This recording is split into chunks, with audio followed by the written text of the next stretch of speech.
It's the one I pulled out of the fridge, so it'll Okay. have to do. Yeah. Is it one from the exchange? No, this one's Okay. not. Yeah. Okay. Hello. The one I pulled out of the fridge. Oh, one of us is making noise. Yep, I am. It's you. It's me. There we go. All right. Hey.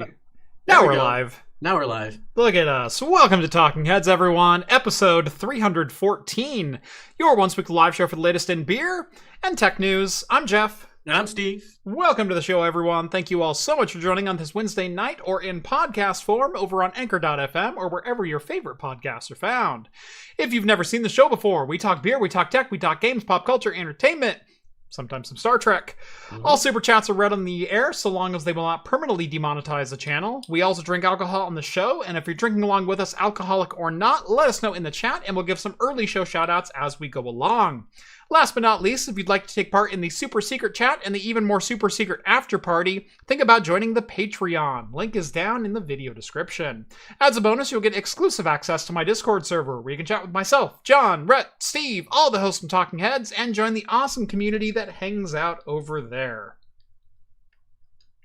Oh yeah, and they do hang out. We just did a beer exchange this year, which was quite fun. Yeah, this was our fourth annual? Fourth, yeah. Secret Santa beer exchange over on the Discord server. So it's a global exchange. You sign up for a price tier, and then we ship each other beer, and we spend 6 or 8 hours opening it. On just people come in, people flow out, and we get It's really, really fun getting beer from parts of the country you've never heard of before, or from breweries that are, have never even crossed your mind before. Good times. And fourth annual. Yeah, usually you get some really good, I'm surprised at some of the stuff people send out. I'm like, wow, that's not a cheap beer, man. Yeah. Yeah, saw at least a couple cans of Great Notion triple stack. Saw quite a few Bourbon Counties go out. Always a good time. Always a good time. I haven't really kept up, but I think Great Notion is starting to distribute to a lot more places now. So I don't know if they're as fine as it used to be. Yeah, but I honestly have not looked to see how far because I heard they started distributing in California and Washington and all those places. So yeah, I know they're reaching some places now. Before it used to be brewery only. You had to physically drive there and get it. Right. Yeah. So they do have cans. You can buy them probably in just some pretty specialty bottle shops. So yeah. Yep. Skull, who emceed the whole thing this year. Thank you so much, Skull. And thank you, Funky Monk, for putting that together. Another one of our amazing mods. We had a couple other mods take part in it as well. Fantastic time. But Skull says it was 3.5 hours this year with some makeup happening in tonight's after party. Awesome. Then Rev is also there. Rev's another one of our mods. I'm drunk off of 30 hours with no sleep, and Lagunitas Maximus, also the Maximus. Yes, I think Maximus. I think that's a two-parter. Yeah.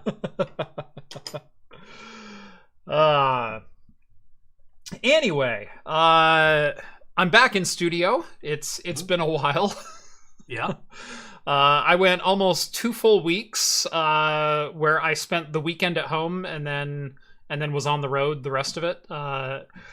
Started off not that far away, but in Portland, and then spent a week in the Bay Area, and then spent another almost 3 full days in Seattle. And finally home. It was a good time. Some content coming out on that probably within the next couple of weeks, so you'll all get to see that. Anyway, Steve, why don't you go ahead and start us off with the best time of the night? What are you drinking tonight? What I am drinking tonight, speaking of Great Notion, I have a Great Notion hazy IPA called Sports, and it's got a lot of the local college mascots on the front. Not the exact ones, right? You can tell, but animals that represent them. Oh yeah, we got Oregon State, we got Yep. UCLA, Stanford, Washington State, Washington. Yeah, that's a cool can. Yeah, it's a pretty cool can, so that's why I grabbed it. 7%. We'll see if it's any good. It doesn't really list the hops on there. Yeah, but you know, Great Notion. Their hazies are almost always delicious, so I didn't think it can go wrong. This next one is a stout, which I think we both talked about this before we started. We're like, it was kind of like a stout evening. It feels like a stout evening. It does feel like a stout evening. I was thinking the same thing. So I got the Claim 52 sticky tiramisu sticky. It's sticky. Yeah, sticky. Okay. Sticky. Yeah, it's written very weird, but it's a tiramisu imperial stout. Nice, big 11%. Nice. Stout. Nice. So those are two I got. So I'm going, for one, I don't think I've had this on the live show. I know I did a quick review of it on one of my proper videos, produced videos, from Monkless, over in Bend, Oregon. It's the FNG, or the Effin' New Guy. Oh yeah, yes. Belgian style Abbey Ale. It's an 8%er. I've had it before. It is wonderful, and felt like starting out with that tonight. And then I was kind of in the same boat. I want something stout and barrel aged. So I narrowed it down to 3 before the show, and I think I settled on this guy from Level Beers, Level Brewing, Fatality. Yeah. So this is a barrel aged imperial stout, 11.5%. Big, dark, roasty, and decadent with notes of toasted marshmallow and vanilla. Yeah, I've had Fatality before. It's very good. Yeah. Actually, I tried this the other day. Just a shout out of, because I thought it was a quite wonderful tasting beer. It was a stout, but it wasn't like a high ABV, but it was still barrel aged, which was kind of interesting. It's the Rogue Santa's Reserve. Oh yeah, and it was super good. I think they sell them at like Costco's and stuff like that. Yeah, but it had such a great like chocolate toffee note to it that I didn't even care that it wasn't a very high ABV or anything like that. It was just an absolutely delicious beer. So that's one that I recommend if people are out there, and I believe you can get them at Costco's. And there's that Belgian style Abbey in my craft computing pint glass, which you can get over on craftcomputing.store. The glass, not the beer. The glass, yeah, right. Hopefully one day I'm going to get some beer up there. Yeah, that would be cool. That is actually my ultimate goal, is to be able to have a self-labeled beer that I can sell on the store. I don't know if it'll happen. We know both me and John have done home brewing before, but I don't think you want us to do it because we're not exactly, I would say, consistent or licensed. Are licensed, which is very true. Right. Yeah, I need someone with that OLCC hookup. Yeah. And we do know a few head brewers and stuff like that. So yes, that might be something that we can do in the future. So yeah, my goal for the new year is next year I want to put out a beer that people can buy, hopefully have it shipped, and you guys can have something with my name on it. That's my goal for next year. Start working on that can design now. Yeah. But for right now, I'll have to settle for a nice Belgian Abbey from Monkless. Now, what beer style do you think you'd want to do? I think I have to start with an IPA. Okay. I think I just have to. And so I'll probably put out an IPA first. But there is a local brewery that I do know the head brewer for, who they have a standard stout that is rum barrel aged. Yep. Oh. Just throwing that out there. Who could that be? Just gonna throw that out there. We know exactly who that is. We talk about him all the time. Yes. So yeah, maybe there might be something barrel aged in the near future. That would be awesome. Yeah. Craft Special Reserve. Yes. Let's I'll see. let We do have a Boozy couple Jeff. shout outs. Yes. Yeah, we do have a couple shout outs to get to. Let's see. I got to scroll way up. Wow, there's quite a few of them here. Let's see. There we go. Andrews got a Wilson Mountain Style IPA from Roadhouse Brewing in Jackson, Wyoming. Wow. 7.5%. Mm. I don't know if anyone's ever shouted out a Wyoming brewery on here before. So I don't recall, no. That's the first I'm hearing of it. So awesome. Thanks for watching, Andrew. See, Sean's got a Sierra Nevada dank little thing. That's always a fantastic one. Mm-hmm. Crypto drinking a tiny Rebel Rhubarb Custard Sour from UK. Wow. Custard sour. That sounds interesting. Yeah. William's got a Community Beer Works, their Peach Ring Sour Ale, 6.7%. Getting a lot of sours in here tonight. I almost got a sour, actually. I was contemplating picking up like a jammy sour or something. Yep. But I ended up just going with the IPA because I liked the can on the Great Notion better. Yeah. Rev, again, one of our mods, drinking a Lagunitas Maximus. Again, a fantastic regular IPA. Imperial IPA. Yeah, very much so. Jason, he's got a Freem Bourbon Barrel Imperial Stout, 11%. Speaking Freem's of great. Yep. barrel-aged stouts. Mm-hmm. Let's see. Novella Hubs drinking an Other Half Brewing Triple Mylar Dream Triple IPA, 11.3%. Good Lord. I've seen some pretty high IPAs, but 11.3 is pretty up there. I've had a 14% IPA. Yeah, I've had some really super big ones before too. Yeah. I think there's a middle ground though, because once it gets too big like that, it gets too sweet. And I don't like it as much. The 14 that I had was not sweet. Was it not sweet? It was really good. Okay. It was shockingly good. That's awesome. Yep. Commander Classified sending out a Merry Christmas to Craft Computing. Thank you very much. Much appreciated. Very much. Let's see. Oft Infinity, She's a Rainbow, Blood Orange Gose from Farmer's Folly. Pitt Meadows, BC, 4.5%. Got it from Santa. Nice. Yes, our beer Santa does get around. Let's see. I think I had one more, but my thing just scrolled on me. Michael's got a Guinness Draft Stout, 4.2. Mm-hmm. Dennis has a Goodnight Moon, 11% Imperial Chocolate Milk Porter. Goodnight Moon. And I think we'll do one more. John Jay's got a Quantum Entanglement by Equilibrium Brewery. It's an IPA, Imperial Double with a rating of 4 out of 5. That sounds familiar to me. I think I've had that one before. I know I've had some stuff from Equilibrium. Yeah. Yeah. I think so. I should go look that up. I should keep my Untapped open so I can like look to see if I've actually had those before. Because that's I got so many that I've checked in. I was like, there's no way to keep track. It's just like that vaguely sounds familiar to me. I will say a good spread in chat tonight. You guys have outdone yourselves. Yeah. With tonight's menu. Okay. Nope, I have not had that one. I'll have to change that. Magic Rat says, go for a red ale. There's too many IPAs out there. Speaking to me.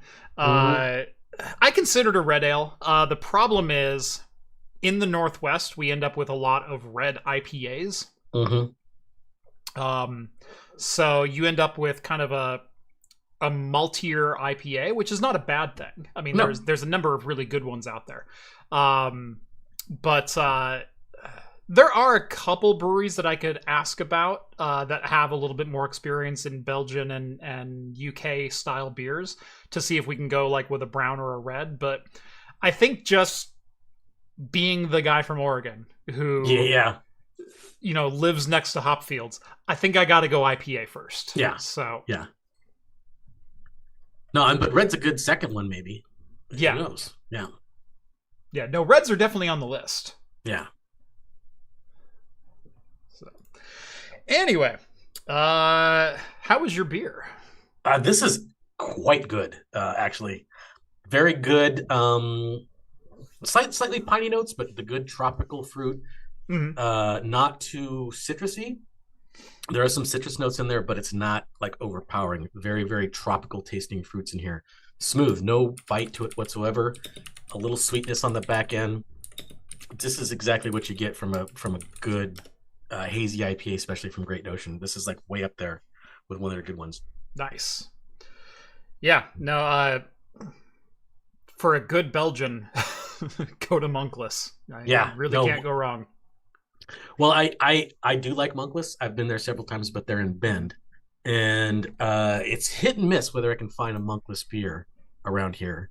But what I do like going to, and they're not distributed anywhere, is the Benedictine, which is excellent. They do almost all exclusively Belgian European style beers. They do one IPA, but most of the other things are tripels, dubels, farmhouse.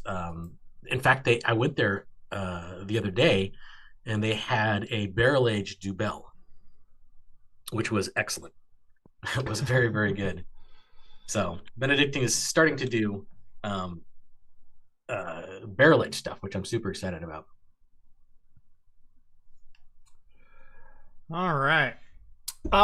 With that, let's go ahead and get into the news. Starting with Broadcom purchased VMware.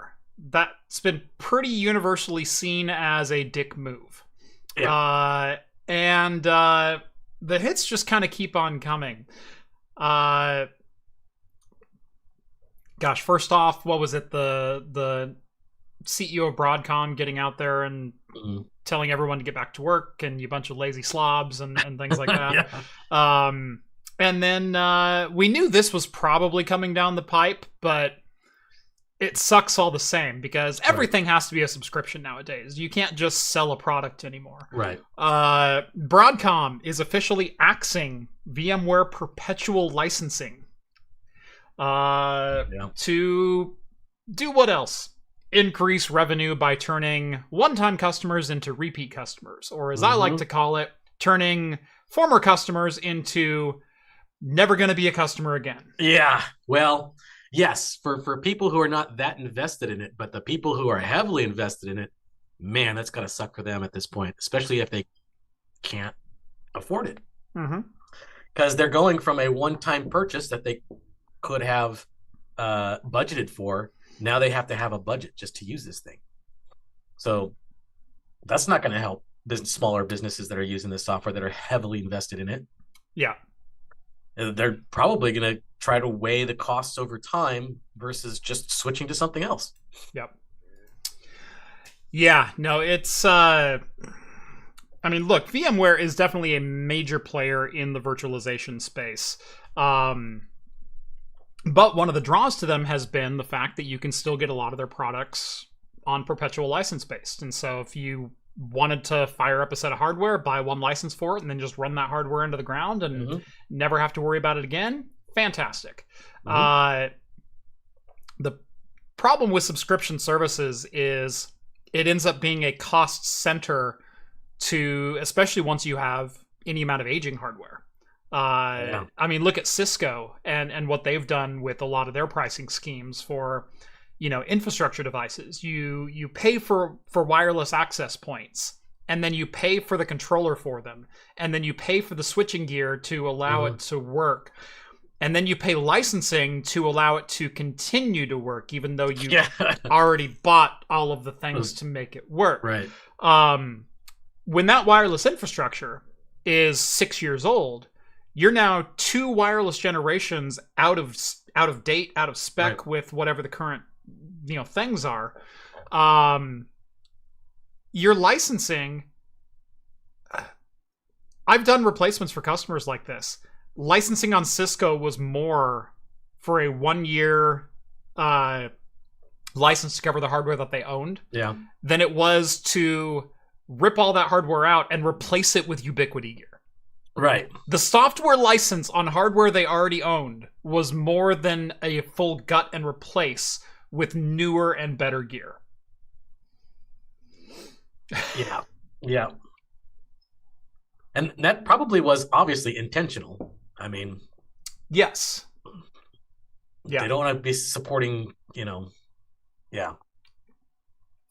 Zach chimes in. Broadcom purchasing VMware has been great for my company's OpenStack-based offerings.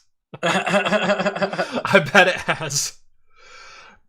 This is one of those things that the more proprietary players go to subscription-only services, and I'm not strictly talking about infrastructure or enterprise here. I'm not strictly talking about hypervisors. Oh no, VMware is pulling their their perpetual licensing. I'm also talking like Adobe going 100% license only. I'm talking about a lot of different companies like that are trying to force everyone onto this. They've actually done some major growth potential favors to the open source market, to other applications that are out there. Obviously, hardware is a little bit more difficult, but for virtualization, you've got fantastic budding operating systems in XCP and G, which is based on Zen, which is what the foundation of VMware is. Yeah. You've got Proxmox, which is based on open source, Linux, KVM. Yeah. So there's a lot of options out there right now that are completely license free, and even Proxmox, they still offer support packages. So if you want the same type of support that you get with VMware, why are you paying licensing and not just support? Yeah, support. Yeah, exactly. Well, there's also a lot of people that are, heavily vested in VMware just on a technical knowledge standpoint, and then like just switching to something like Proxmox. It not only is going to have, it's going to be financially, but it's also going to be a drain of knowledge too. They have to learn something else all over again, so their knowledge base is going to go if they switch too. So that's also something that they have to think about. Oh, you type in something about Proxmox? Yeah. Yeah.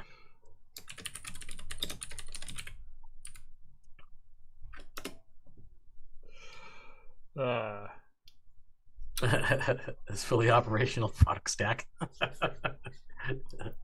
You have to say it in the Emperor's voice. No, that was Tarkin.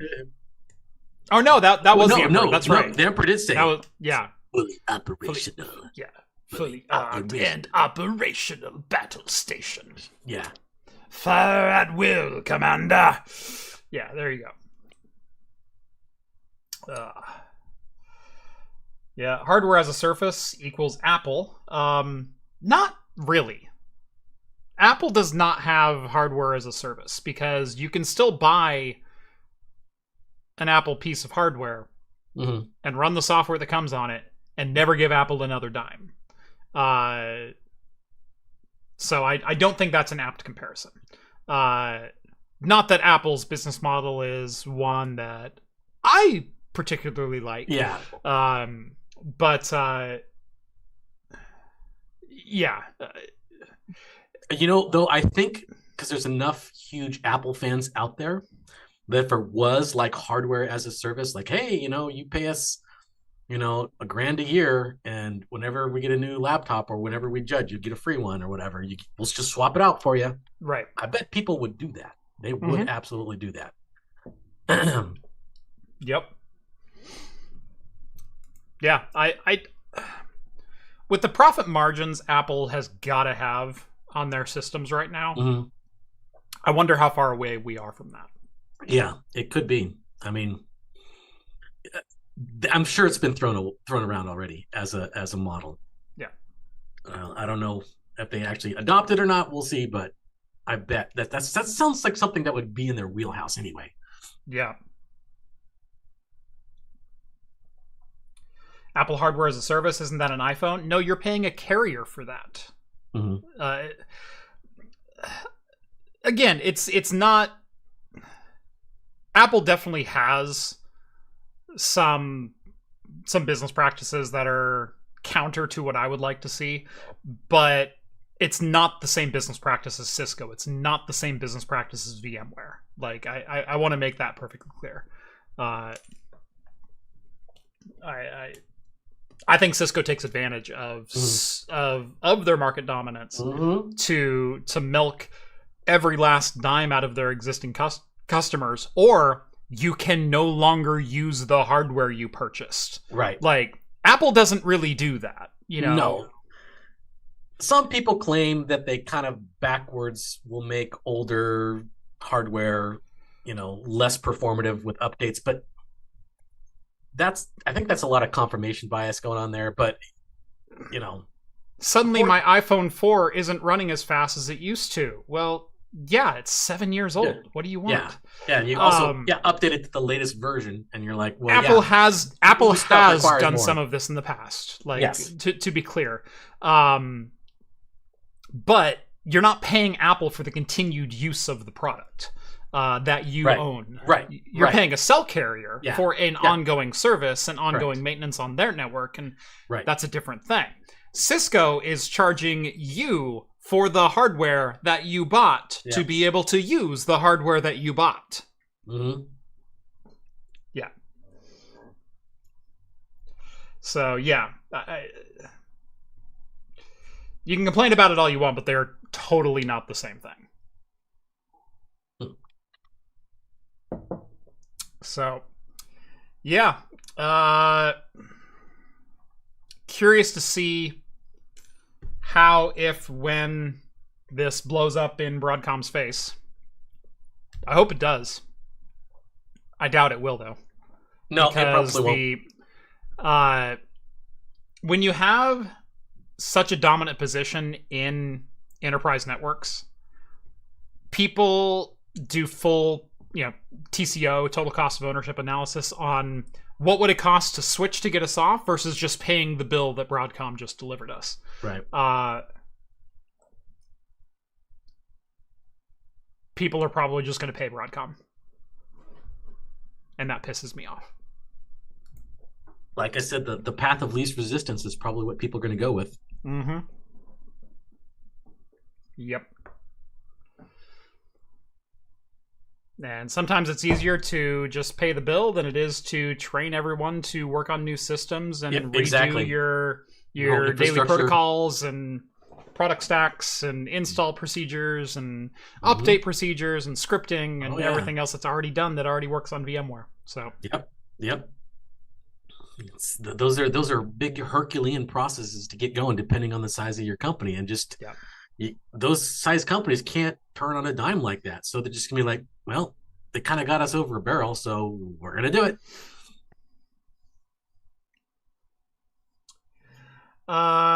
Behruz says, "Hey Jeff, started my home lab watching your videos and have done a bunch of janky stuff. That was so much. Just want to say thanks. Thank you. Appreciate that."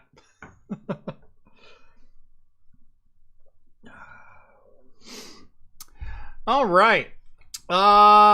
So are Intel GPUs dead? Are they discontinued? Are they not? We finally have maybe an answer. Yeah. And that is that on Intel's roadmap are at least 3 next generation Intel Alchemist Arc based GPUs. Obviously, Alchemist was the first out in Q1 of 2022. They have now confirmed that Battlemage will be released sometime in 2024. Now, the original plan, if you take this slide right here, was to launch Intel Arc with Alder Lake, which they did, with 12th gen Intel CPUs on mobile. The next plan was to launch Battlemage as a tileable GPU with Meteor Lake. And I don't think that happened. Because from what I'm hearing, the tile that's on there is still Alchemist based. Okay. We'll have to wait and see. Although some Meteor Lake products have already hit the market, and I've already seen a couple of reviews out there for them. I don't think they hit this deadline. So Battlemage is still out there. It's coming, but it's not here yet. Right. So what that means for the platform as a whole, I'm not quite sure.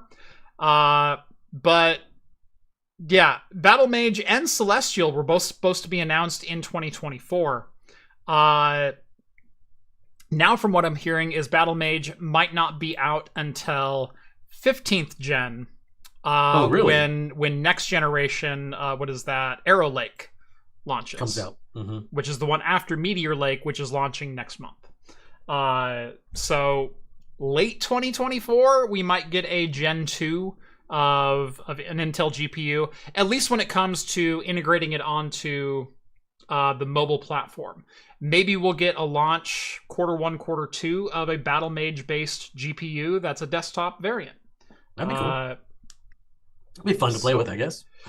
It's definitely clear that Intel is continually developing their GPUs. If they were going to kill it like was rumored, they wouldn't still be developing the driver for it. We wouldn't still be seeing, the latest driver doubled performance on DX10. That team of engineers would have been laid off. Laid off a long time ago, yeah. So I think very much Intel GPU is kind of a pet project within the company. It feels like that's how it's being treated. Mm-hmm. But at the same time, it is being given budget and it is continually being developed. So yeah, and that's definitely good news. Yeah, I think they're definitely hoping to be a lot more competitive with NVIDIA and whatnot. Mm-hmm. But I'm glad to see, because I mean, more competition in the GPU space is always good, especially since we've seen just ginormous price increases in video cards, especially in NVIDIA. So competition, budget cards and stuff like that, there is space for these type of products, and if Intel can be competitive with that, that would be great. Yeah. Plus I have to really endorse their naming convention. I think Battlemage is that's a badass coding. They got Alchemist, Battlemage, Celestial, and Druid. These are all like classes, like fantasy classes. Love it. Gonna be Intel Necromancer, right? Yeah. That's metal, dude. I'm gonna buy that card just because of the name. When is Half Orc coming out? Yeah, half Orc. But if this keeps continuing, they're gonna run out of classes. They're gonna have to make stuff up, like the Cheeto Mancer or whatever. Yeah, Taco Mancer.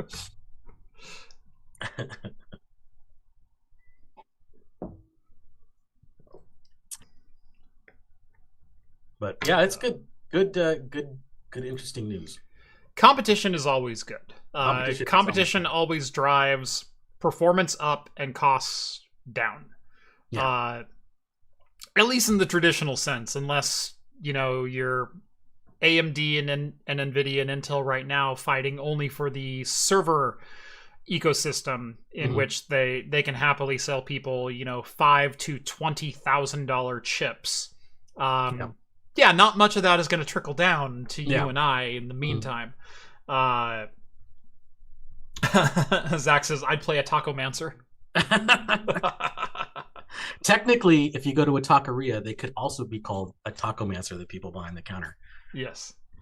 Well, I mean, I guess magically you can give them money, and that summons. That's the magic that summons tacos. Yes. Yes. So I guess you could be a Taco Mancer if you just go to like a taqueria. Yeah. There you go. You are the Taco Mancer. In a world where tacos are magic, you will be the Taco Mancer. What do you mean where? Tacos are magic. Yeah, I guess there is. There's a little bit of elemental magic in there. Yeah. Instead of earth, wind, and fire, you have carne asada, pollo, el pastor. And in the chimichanga, bind them. You have to no. It's the red sauce or the green sauce. Yeah.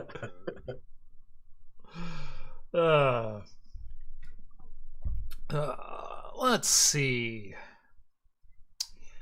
Oh, we do have a sponsor on today's video. Oh, nice. Today's episode of Talking Heads is brought to you by Linode. Hosting your own servers also means you get to host all your own problems, and even the most skilled network engineer will tell you you should decentralize your network. So why not host your services with Linode? If it runs on Linux, it'll run on Linode. That includes software for most of the tutorials on my channel, like how to run your own ad-blocking recursive DNS servers, VPN gateways, your own cloud-based Plex servers, and more. They offer shared CPU plans for as little as $5 per month and can scale as high as you need to go, whether it be virtualized hosting, dedicated enterprise GPUs, or NVMe block storage. Even if you do host your own servers, you can use Linode to keep a backup off-site. Because remember, RAID is not a backup. Linode is also expanding at light speed, with 12 new global data centers planned before the end of this year. I think those are already live. Visit linode.com/craftcomputing and get a $100 60-day credit just for signing up for a new account. Again, that's linode.com/craftcomputing, and a huge thanks, Linode, for sponsoring today's episode. Yes, thank you so much for getting us some beer money. Woo! It's good stuff. Yes.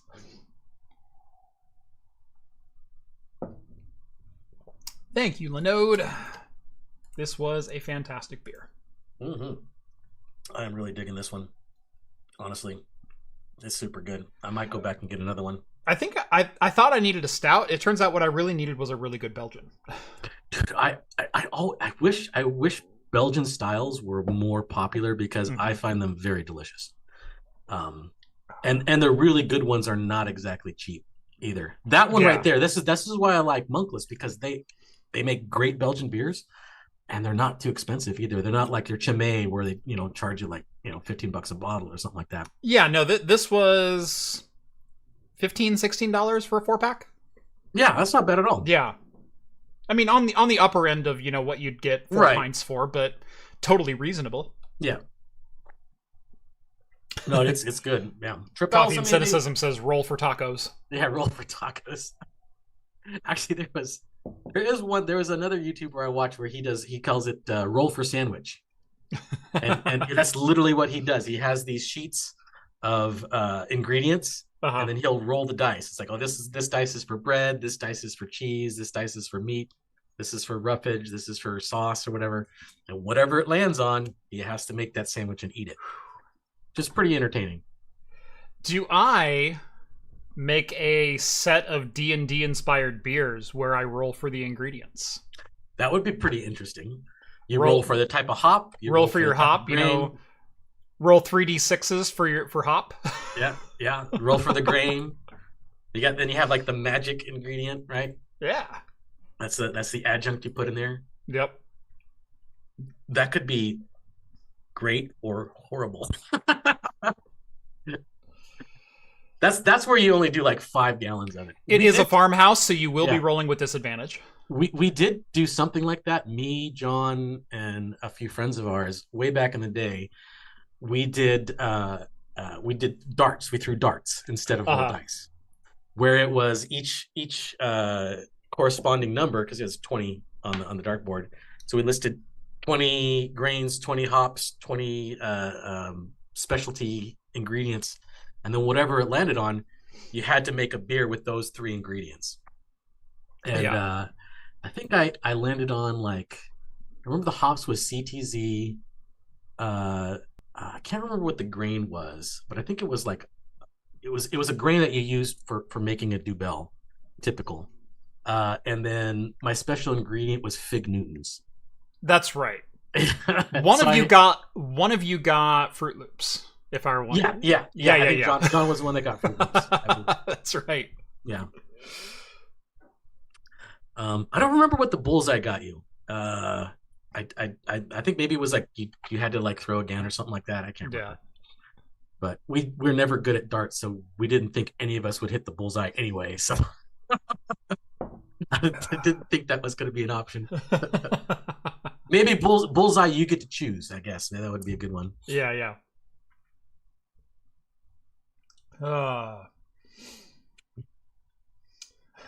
I've had bad luck. I would end up rolling an American light lager. Probably. Lagers are not for the home brewer. Lagers are not easy to make because you have to cold ferment them. Yep. Yeah. Yeah, no, and it's why you don't see a lot of craft loggers out there. No. Is they are more difficult and oftentimes more expensive as far as like the total package goes than brewing, a double IPA. Yeah, because those are considered ales. Ales are beers that are fermented at room temperature, and lagers they're fermented at cold temperatures. So that's why lagers are a little more, because you have to have the space to do it and the refrigeration to chill it. To do it. So that's an added expense. That's why most of the big domesticated ones, they have these big facilities that have the big chillers and stuff like that. And they can do them. So. Yeah, then they put the worst ingredients in there because it doesn't matter. I know. It stays cold. It stays cold. Doesn't really matter. Yeah. And people who don't really care about the flavor of their beer will drink it anyway. It's really funny to hear people who have only ever drank domestics go like, yeah, but have you ever had like an ice cold Coors Light or something like that on a hot summer day? It's like, yeah. Have you had a room temperature one? It's awful. It tastes like garbage. Yeah. And we know as like, guess what? I'm still drinking 40 minutes later. Exactly. Yeah. As experienced craft brew drinkers, we know that temperature makes a difference, and the colder it is, the less you're going to taste the nuance of it. So there's a good middle ground of not being too warm but still being chilled, and you get some good notes to it. Yeah. But ice cold anything, you could barely taste what's going on. Yep. So earlier this month, a lot of Windows 10 and 11 users noticed a surprise if they went to print something. That is that all of their printers had been replaced by an HP LaserJet M101 through M106. This was an official Microsoft Windows bug that was introduced, that all of your printers and all of their drivers were replaced with a LaserJet M101. And this wasn't HP's fault. This isn't an HP. No, this was a Microsoft update. This is a Microsoft stuff, yeah. Right. I don't remember if we even got to talk about this, because it's been a month since I've had a regular host on the show. Yeah. I've been traveling like crazy and everything else. But so Microsoft finally, after about 3 or so weeks, so the bug was discovered on November 25th. Finally put out an update that affects 32, 64, and ARM versions of Windows. They have a recommended troubleshooting tool that they'll release in the coming weeks. The fix will require Windows 11 administration or administrative access, and require the download of a separate tool to make sure it actually permanently removes it. Oh, God. What? Okay. I've heard of a lot of Microsoft bugs that got put out with updates. It's happened before in the past. It's not a new thing. But I've never heard them having to put out a special tool just to fix it, as opposed to like just a patch that they would throw out. Unless this is such a niche case that it's like, okay, we don't want to put it in the patch for everybody because it only affects a small amount of people. Right. Okay, maybe I can see that. But I seem to remember a couple manual tools being released before. It's not common practice. No.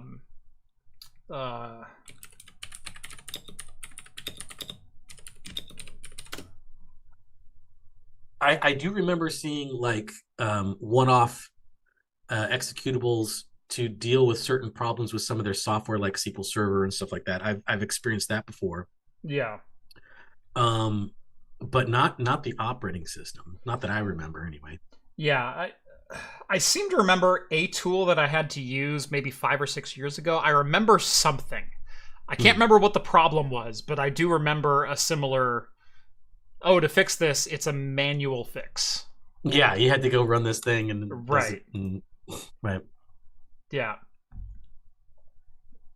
Michael says to fix some vulnerabilities, you had to download special tools. It might have been something like that. Maybe it's what it was.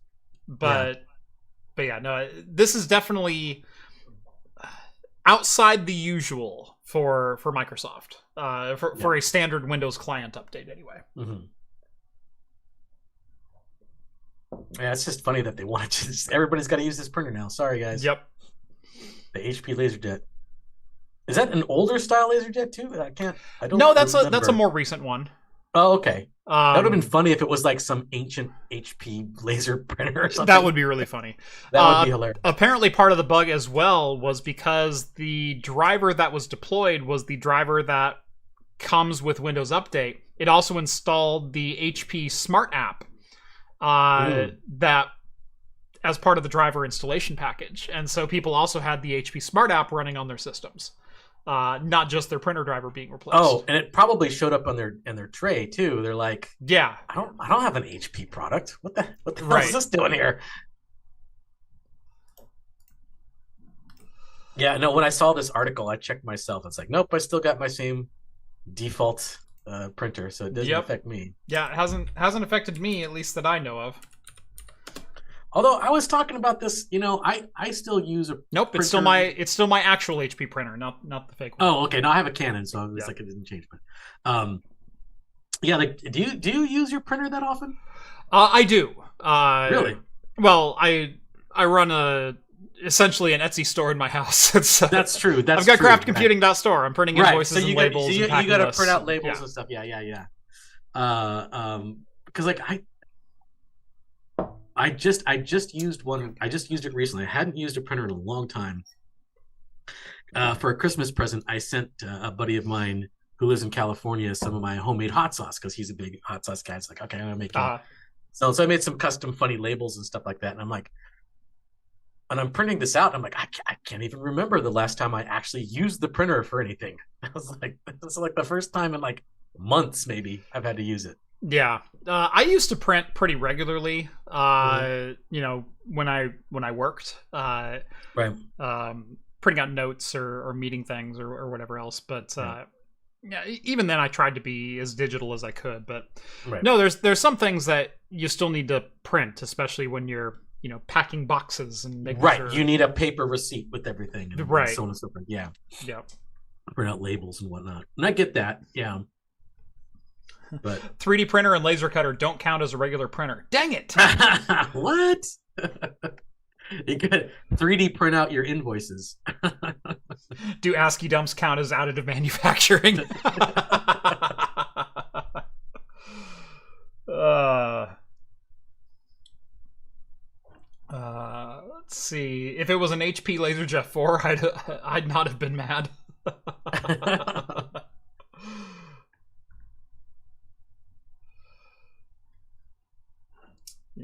Yeah, school age kids equals printing stuff every night. I can see that with some kids. Like well, that's the thing. That's like when I made these labels for my hot sauce thing. My son was watching me, and I'm like, "Hey, Max, you could print out this, and you can have a sticker of anything you want. You can basically stick it out because he's kind of into stickers, right? Yeah. And he's like, "Oh, really?" And I'm like, "Yeah." He's like, "Okay, whatever." It's just like I don't care. I guess maybe the connection. He didn't make the connection, but yeah. No, as far as like standard like around the house printing, not really. Yeah, my wife uses it to print fabric patterns for clothes and things like that.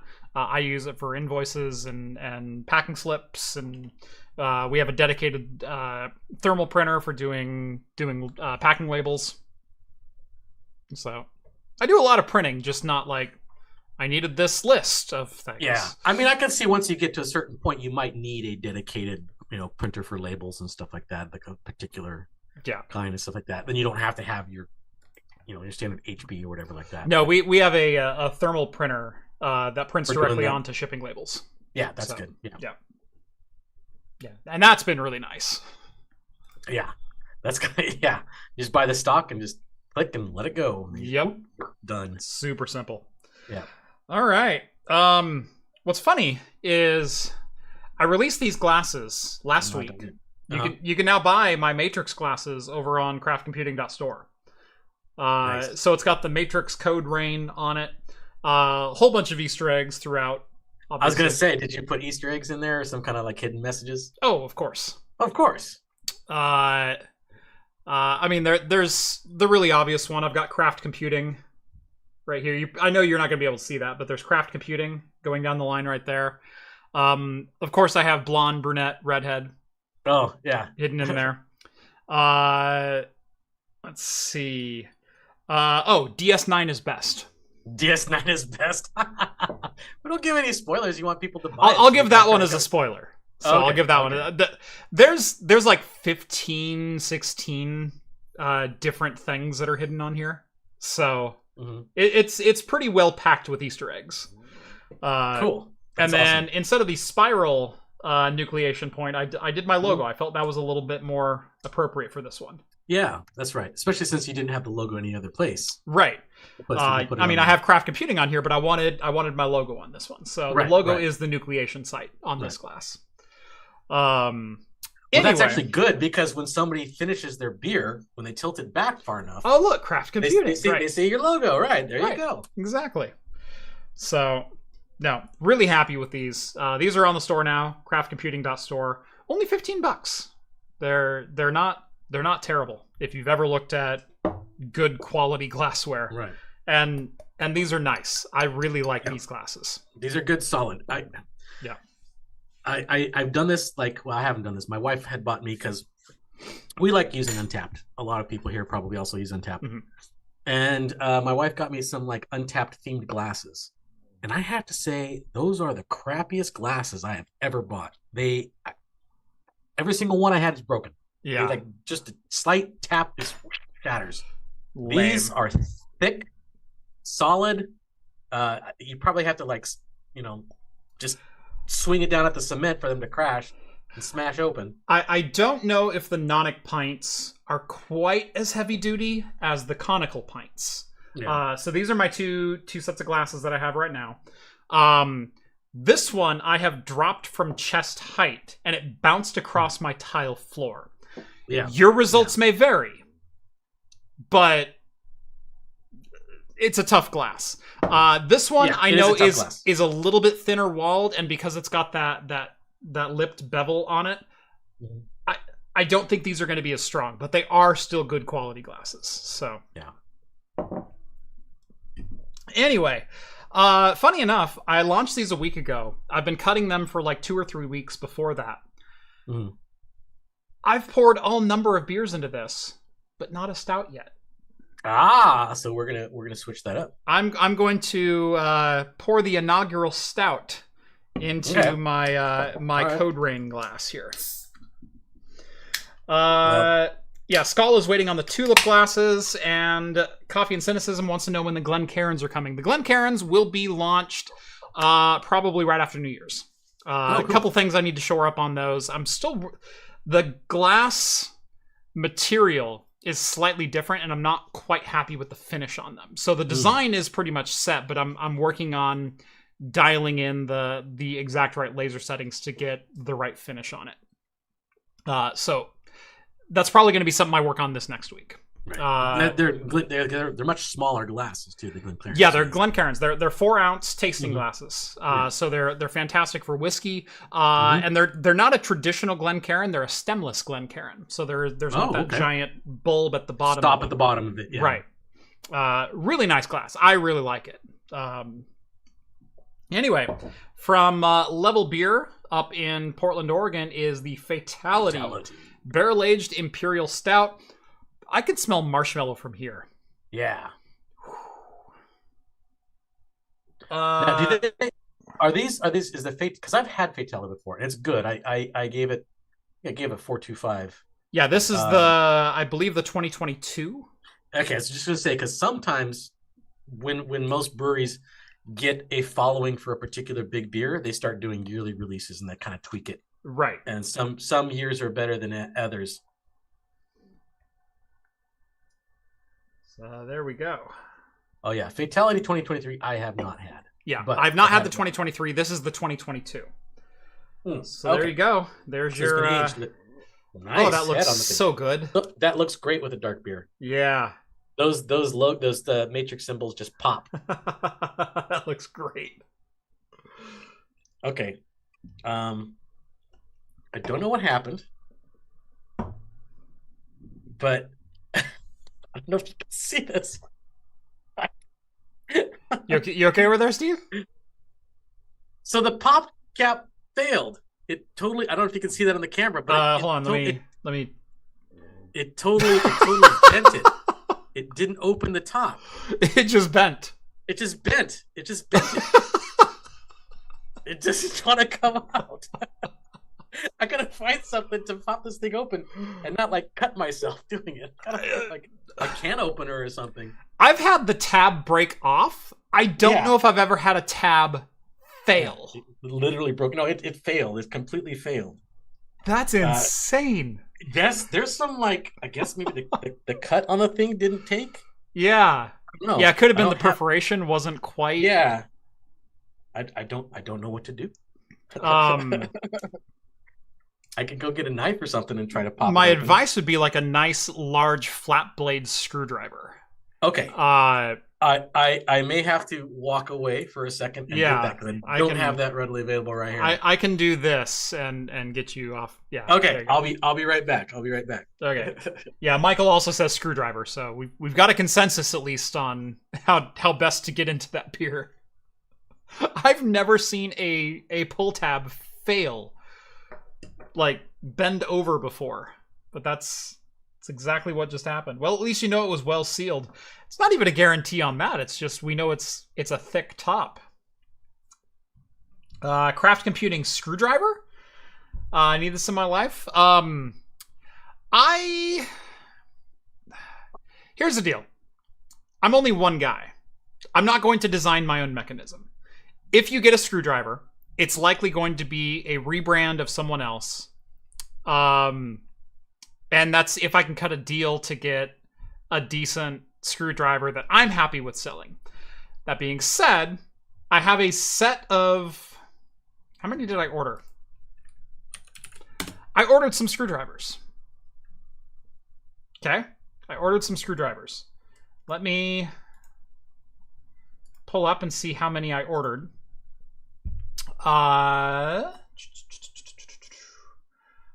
ordered 20 packs. So multi-bit screwdriver sets. Do I have one of these? I do. These have been popping up all over the place lately. These guys right here. I've been using these in studio for 6 or 8 months now. I really like them. They've been solid kits. They've got every bit you could ever want for doing like electronics, you know, your standard. They've got Pentalobe bits for working on Mac stuff. They've got Tri-Wings for working on Nintendo, and they've got all your standard computer bits for everything else. So I like these. I went ahead and ordered 20 of these. I think I'm going to engrave the outside, and I think I'm going to engrave the handle itself. And we'll just laser etch them on the flat bit right there.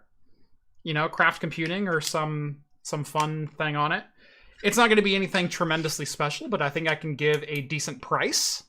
I'm thinking right around $10 is what I'm going to sell these for. So there you go.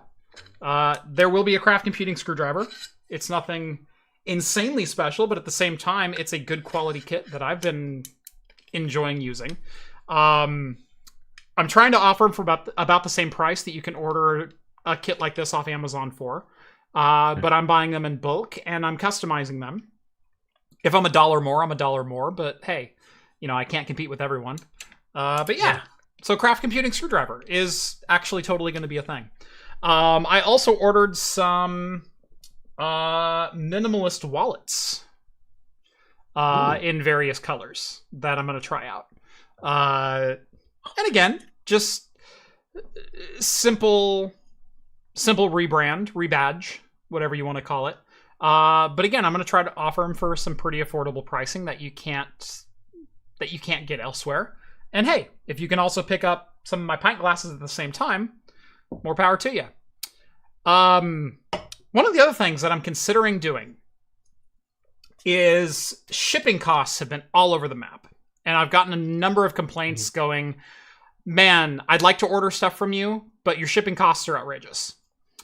Part of the strategy of opening my store was I wanted to offer rock bottom prices for the merchandise that I do offer. And so that's why my pint glasses are $13. That's why, bottle openers are, gosh, what are these? $8, $10? I don't even remember what I sell these for, but they're like dirt freaking cheap for what they are. And all my merchandise is very, very affordable. But people go to do shipping, and the shipping is like $20 for a pint glass, and it's like, that's a little outrageous. Sometimes that shipping has been accurate. Other times it has not been. What I'm thinking about doing is raising prices on my store unilaterally and just offering free shipping. So raising my prices by about 35 to 40%. So that would take a $13 pint glass and make it $18.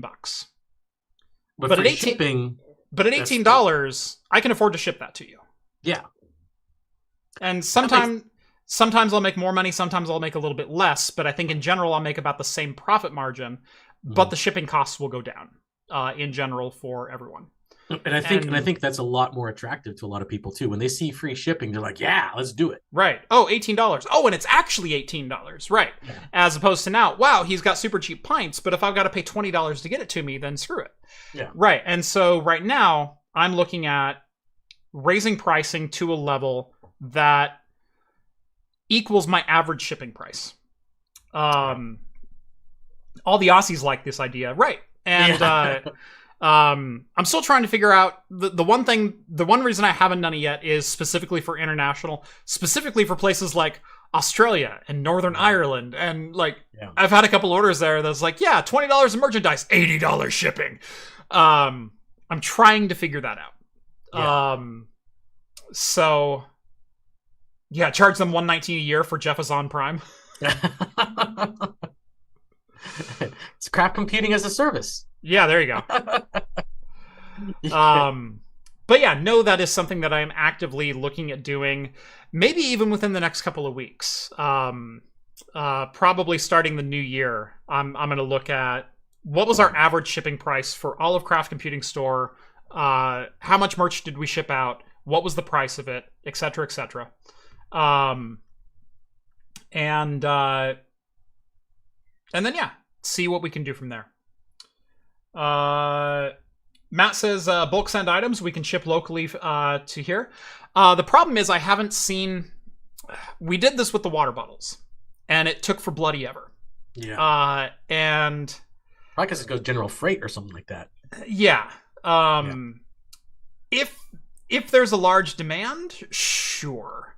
The problem is there hasn't been a large enough geo-local demand in Australia to say, hey, let's just spin up a storage unit there, and I'll ship you a couple cases of each of my merch for $100 freight, and then someone there can locally distribute it. Right. If I start seeing the demand for something like that, I think I would seriously consider doing something like that in bulk. I'd find someone in the UK, I'd find someone in Australia, and I'd find someone probably in Germany, and then I would just ship a couple of cases of items out, and then as I get orders in for those locales, I can have them send out from there. Now, why Germany? We know someone in Norway who would probably store half your stuff for free in his basement. Right. That's totally true. Yeah. Yeah. Yeah. The Claw Warehouse in Norway. It's ZWS in this community. It's only YWS when I'm cheating on Jeff with Check No Tim. I thought we were a thing, Yakto. Dang it. Now I'm going to have to process this with this delicious stout. Now this is an excellent stout. Yes, it was very difficult to open, and yes, I made a bit of a mess, but I did get it open. Why don't I just go through Amazon? Because I don't want to go through Amazon. Amazon treats vendors like crap. Yeah. I don't want to be treated like crap. There you go. So, yeah, no, the Amazon always drives vendor prices down so they can deliver better prices to customers so they can keep their customer base. Right. But they also have expectations for how you will ship your items and how quickly you will ship your items and everything else. And then you're 100% on the hook for everything. Now, here's the thing. I have never stated a warranty on any of my gear because I don't think my gear really necessarily needs a warranty. That being said, if you break something, call me, I'll replace it. If you can prove you broke it and you didn't like intentionally break, you like, don't throw my shit off a roof. But yeah, if you drop a glass in the kitchen, call me, I'll replace it for you. Yeah. So yeah, I want to stand by my products as much as I can as well. So this is not a trust me, bro. This is a, hey, if you broke something, send me an email, send me a picture. Yeah. I'll send you a new one. Yeah. Done. Especially if it's a legitimate accident. Come on. I don't know how many people's like, whoops, it slipped and it just slightly hit at the right angle. Mm-hmm. Yep. Yeah, like you said, you dropped your glasses on tile and it just bounced. Yeah, no, the conical pints, holy crap. You're more likely to break your foot if you catch that on the bounce than the glass. Yeah, the most I spent on a glass, we went to Avery Brewing in Colorado. Mm-hmm. And one of the best, I mean, if anybody gets the opportunity to go to Avery, it's a wonderful place. I think I spent the most money at that brewery in my entire life. It was good. It was good. I'm hoping to actually make it to Colorado sometime this year. Man, it was so good. There's like 2 or 3 collabs that I had planned for 2020 that all got pushed back for some weird reason. But yeah. Allison, to be clear, I'd probably charge you shipping, but that's it. So if you want to pay like $10 to get a new pint glass there, I'm not going to charge you the full amount of the pint glass. Just the shipping, yeah. Yeah, just the shipping. But anyway, I got a glass from Avery, and it's probably the most I spent on glass. It was like $24, but the thickness on that glass, I swear it's about a half-inch thick glass on that thing. Well, what's funny is gonna break. That's actually what the bottom of this glass is. Yeah, I think the bottom of this glass is a full centimeter thick. Yeah. Or about 0.6 of an inch. Yeah, so that was... And I know that because I have to laser etch the bottom of each glass, and so I had to measure the thickness of the glass and what was the standoff difference between the surface it was sitting on and the bottom of the glass. Mm-hmm. And it's about 1 centimeter on average. So, yeah. So these are slightly thinner. You can officially advertise your glasses as thick. Mm-hmm. They're thick. Yeah. But yeah, Allison said that warranty would be a very bad idea with me. I'm stupidly clumsy and I live internationally. If you pay for shipping, I will send you whatever. As long as you include a picture, and I haven't seen that picture before.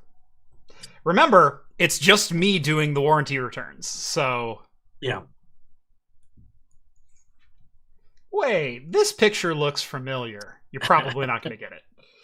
You find a picture of a broken glass and just Photoshop it onto your floor. Yeah. Can I get a free glass? Yep.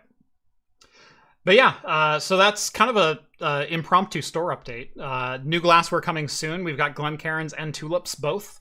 I also ordered some shot glasses. I don't know if they'll ever appear, but I've got some nice thick, square, 4-sided shot glasses that may or may not make an appearance. We'll see.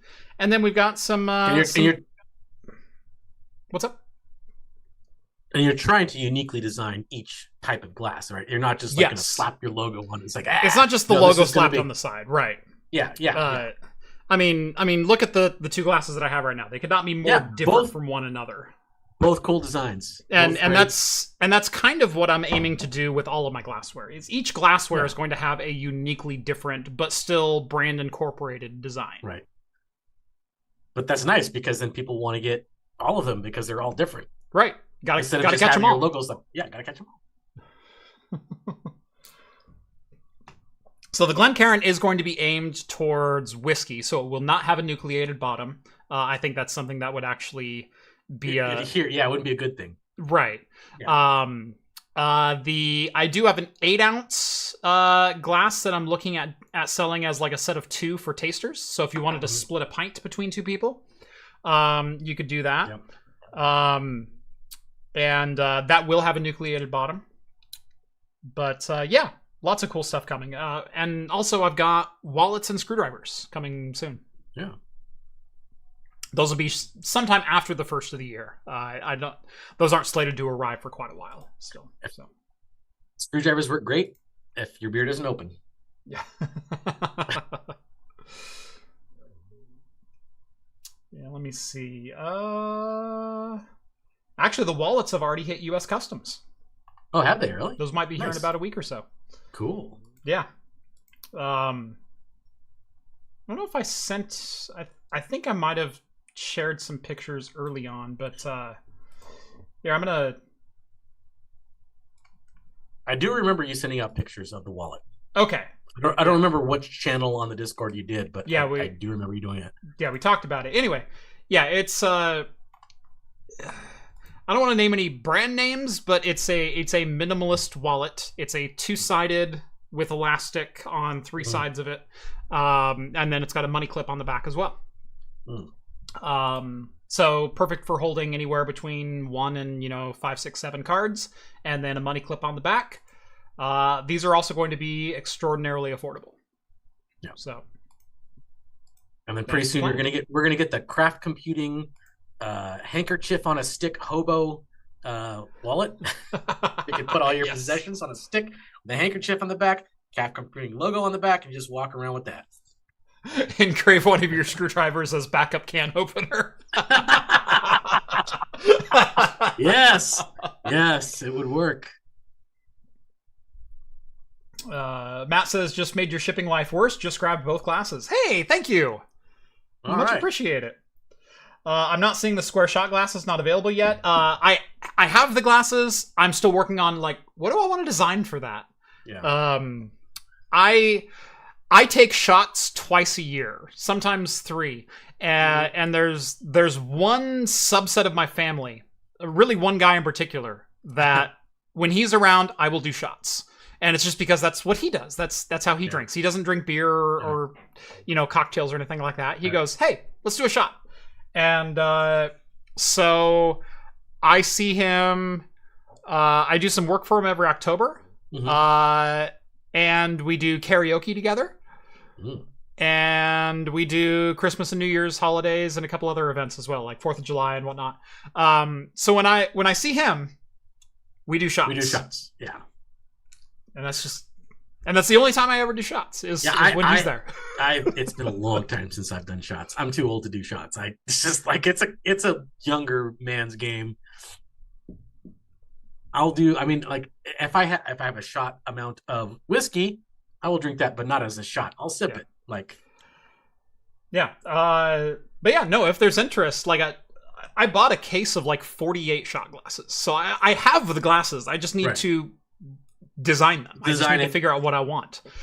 Someone says board cube shot glasses. The problem is my laser, the way my laser works is it precisely cracks and refuses the glass. There's only so much detail you can get into glass with this method. I'm not adding material.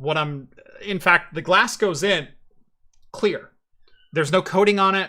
And that's because I kind of like this look and this texture that I get out of this method. If I put a coating on it, I could likely etch the coating onto the glass and maybe get a little bit more detail and more of an opaque color to it. I know there's etching sprays that you can add that'll do black, gray, white, all kinds of different colors and whatnot.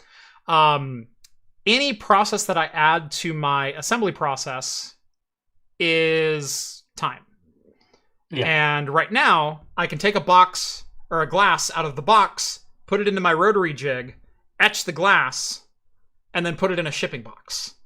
There's no processing time. Yeah.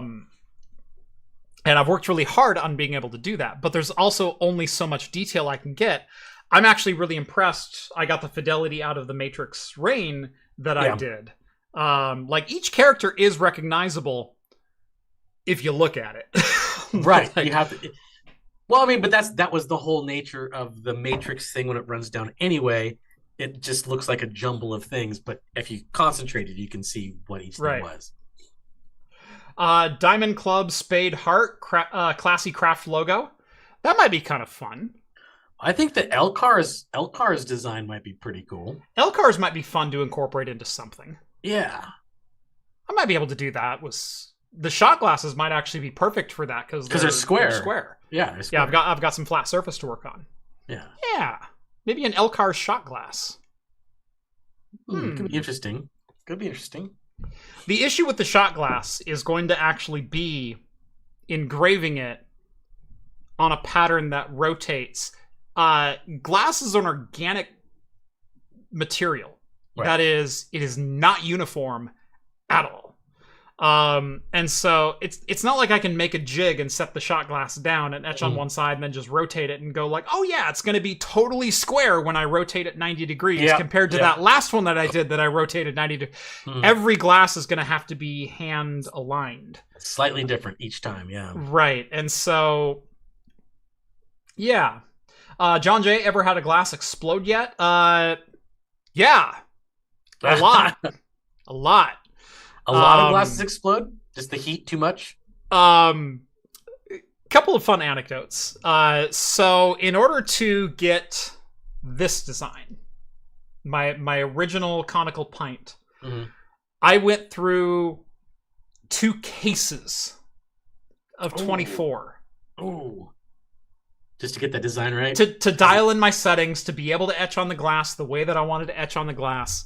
I went through literally 24, maybe even like 36 glasses that cracked in some spectacular fashion, exploded on my bench, were otherwise unusable. What about designs that didn't come through, but the glass like still survived? There's not a lot of those. Oh, no, okay, I was gonna say. Most of it was figuring out how can I etch on this glass? Is my sizing correct? You know, I'm also etching on a cone.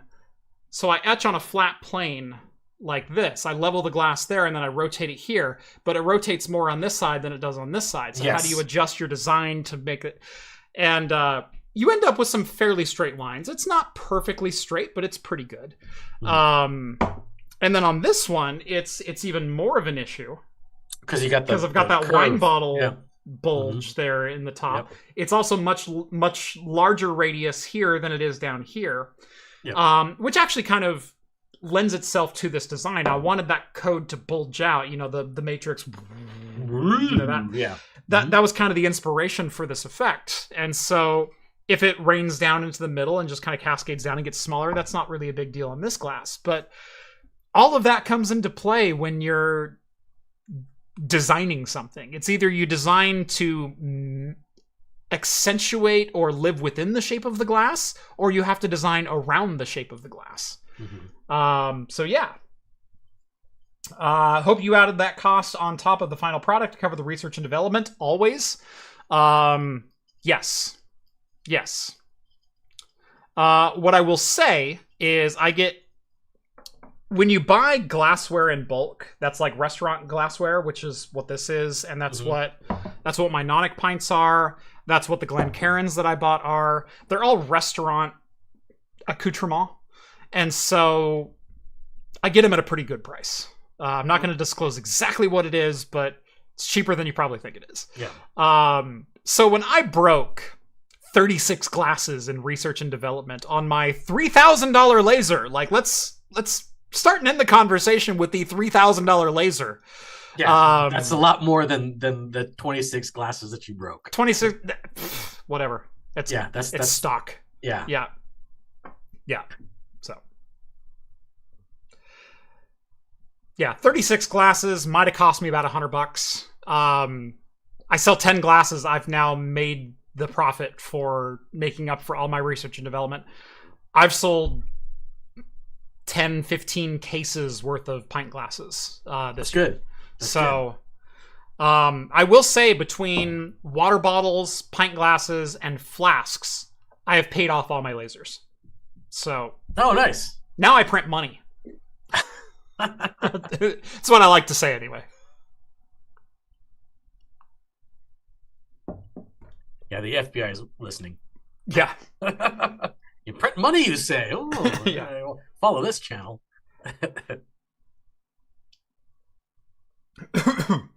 On my friend's laser, he would do a grid of items held in a lattice, so 6x6 grid of shot glasses. Then he'd rotate them manually for each side, but he'd do a bunch at a time. Kind of makes sense, yeah. For shot glasses, I would totally do that. For other products, I can do that. My whiskey stones, I cut those 4 at a time. They come in a pack of 4, so that just kind of makes sense to lay them out like that. But there's no reason I couldn't cut them out 16 at a time. As long as your math is correct. Yeah. If I'm doing 16, I would likely laser cut myself a jig and then spread them out a little evenly, and then be able to align them each into like the bottom corner of the grid lattice work. Right now, I just cram all 4 onto a jig that I made, and then 4 is enough where there's not enough slop in machining tolerances that I end up with the same cut every time. 16, I'd probably be off by, an 1/8 of an inch on the end, and that's a lot when you're dealing with an item that's, half an inch wide. So yeah, in ages gone, I was a CNC machinist, which is why I really enjoy this kind of stuff. I worked as a CNC machinist for about a year and a half almost, on a dual table 6 foot by 6 foot, so that's a 6 foot by 12 foot cutting surface, 9-axis CNC machine. That was my daily job. Yeah, that's fun. That was fun. Yeah. I don't think you'd be able to afford that to put in your garage, but that was a $500,000 machine, and that was 2007. Yeah.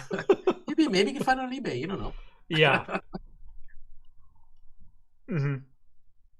Saw something about good machinists are the ones that build the best jigs. That is absolutely correct. Any machinist can turn out one part. Good machinists can turn out repeatable parts. Yeah. And I always aim to make myself repeatable, which is why I went through 36 classes, dialing in settings and contrast and dithering and all kinds of different things that I wanted to go into the glass. And now I print these, and it's 1 for 1. I never break them anymore. Yep. I did. The second part of this story is, outside of breaking, somewhere between 2 and 3 cases of glassware, to finally be able to produce one that I could sell, I broke a rocks glass this last week because it was 28 degrees in my garage. Oh, because it's too cold. It's too cold. So when your glassware goes from 70 to melting, it goes, okay, I'm not happy with that, like but I'll accept it. When it goes from 28 to melting, no. Apparently that was the straw. It doesn't like that. Yeah. Apparently that 45, 50 degree difference was all that it took to go. Oh, yeah. Extreme temperature differences. And so it's been months since I've broken a glass on my jig. And so I was sitting there, I think I was browsing eBay on my laser cutting machine while a couple of things were running. And all of a sudden, kapow! And so what happened is it actually broke. So it's the rocks glasses are put on a rotary jig, and they etch on the top side of them. It actually broke on the bottom. Oh, wow. So the crack emanated from there, split literally 4 ways. So it split the top off of the glass that was being held in the jig, and then blew the bottom half of it out, like this. That's crazy. So, yeah. That was fun. I one glass down. So now you just put a little space heater next to it. Yeah, that's fine then. And Thomas Edison, Coffee and Cynicism chimes in. You didn't necessarily waste 36 classes. You figured out 36 ways how to not engrave a glass. Exactly. Yeah. Yeah, and when you're developing a new product to sell, you want it to fail over and over until it doesn't fail anymore. Because then you can sell it with a reasonable certainty that it's not going to fail in transit or fail on the person that's using it. Right. No weak points at that point. Right. So, yeah.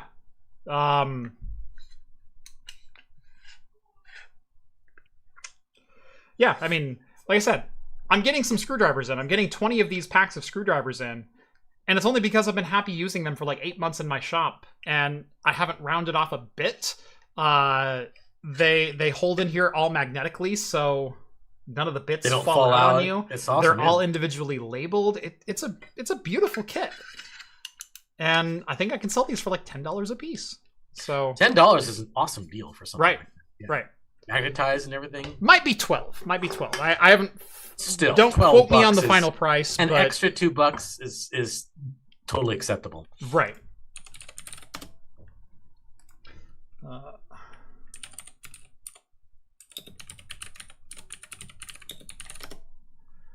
Let's see.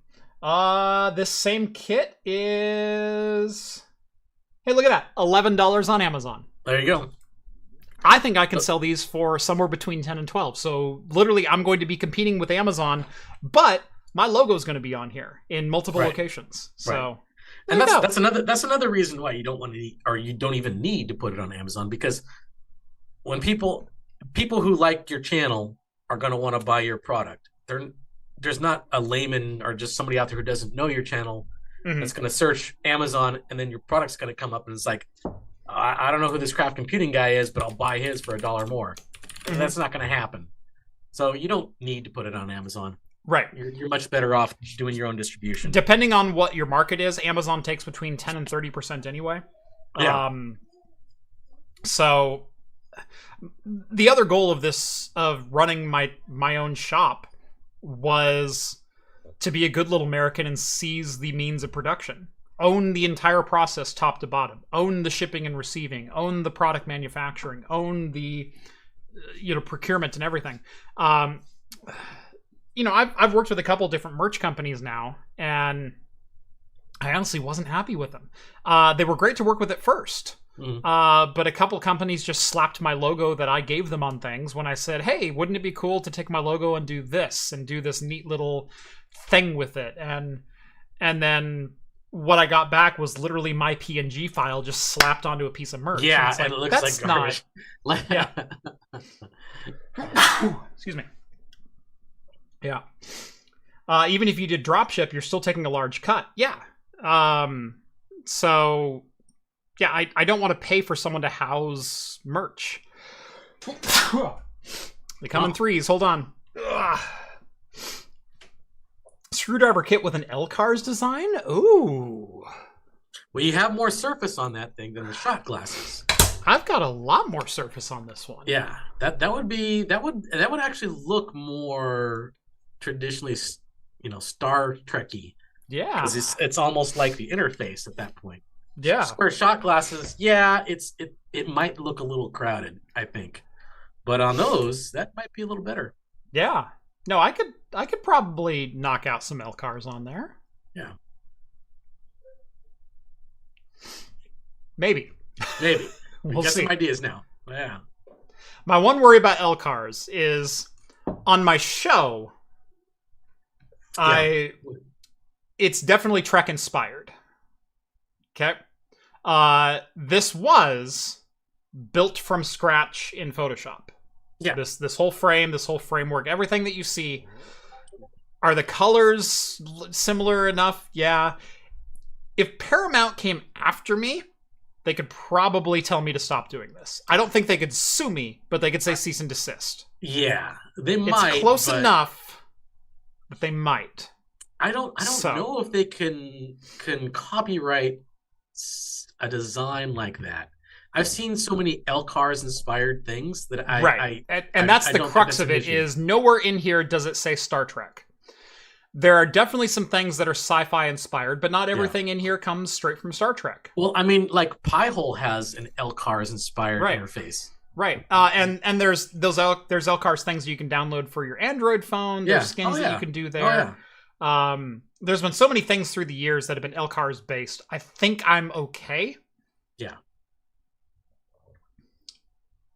Like, I don't think you can slap the Star Trek symbol on there, the Enterprise badge logo. You couldn't do that. Yeah. But L-Cars in general, you'd probably be fine. Yeah. Lots of people do L-Cars themes for everything. The problem is, are they selling a paid-for product? And that's where it might come back a little bit. So...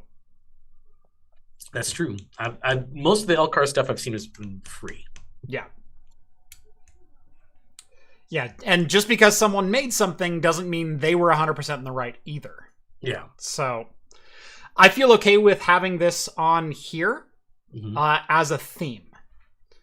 Making and selling a product might be a bridge too far.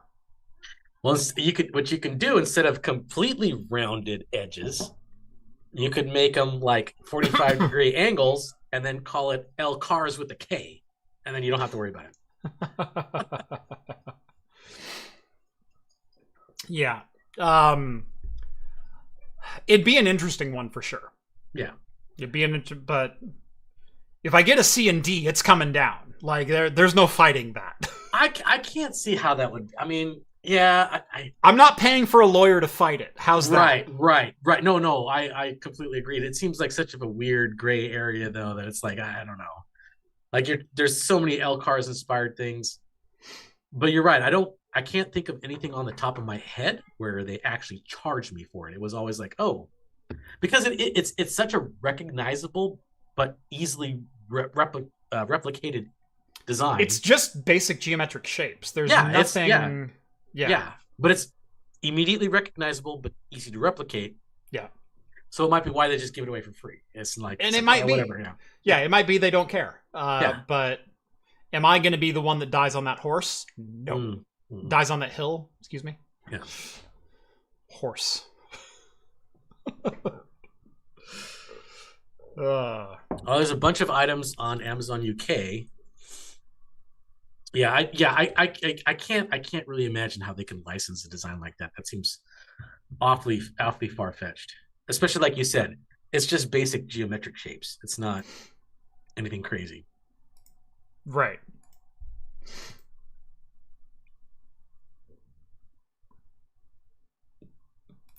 Sorry, I just got an interesting message from someone that I'm not allowed to share. But I was reading through a message from a company that they received.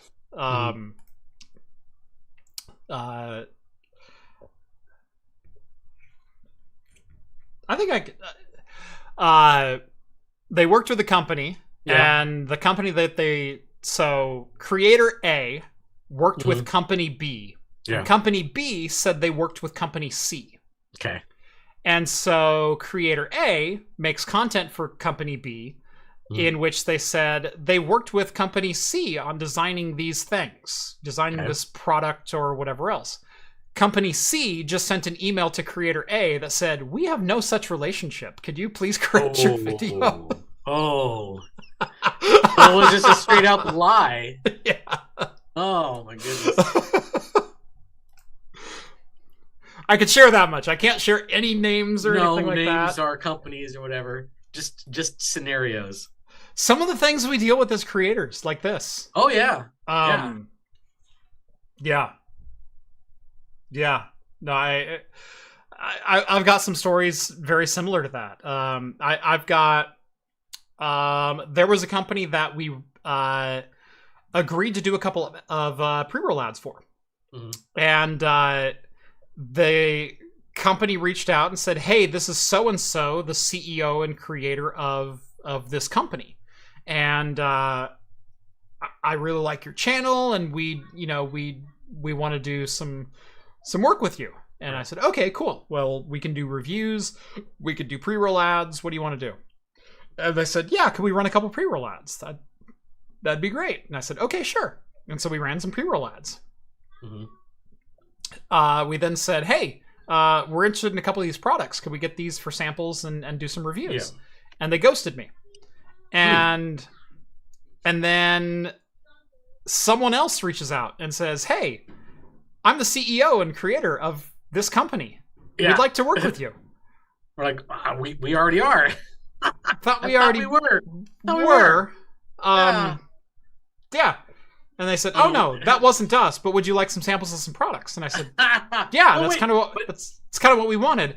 And so they sent out the sample of the products, and then I emailed them the reviews that we had done, and then they ghosted me. And then a couple of months later, I got an email that said, "Hey, I'm the CEO and creator of this company. What's going on? From Party 3. I'm like, what the is going on at this point? Okay, you still got paid for these things, right? Oh, I got paid. I got product. I got it. But I don't know if this is like Amazon resellers coming in. Yeah. It feels like that. And I will say the realm in which I live on YouTube can be a little dodgy at times simply because of the product and whatnot that I work with, you know? Yeah. While I actually do take offense at the idea that anything from AliExpress is sketchy. It irritates me when Linus comes on channel and goes, "We bought all this and we bought it from AliExpress. Is it even gonna work?" Like I hate that creator standpoint because AliExpress is a legitimate marketplace, just like Amazon is a legitimate marketplace. Guess what? There's crap on both of them. Oh yeah, there's lots of crap on Amazon. Is there more crap on AliExpress? Yes. Probably. Yeah. Okay. I don't refute that, but the idea that AliExpress as a whole is 100% unreliable,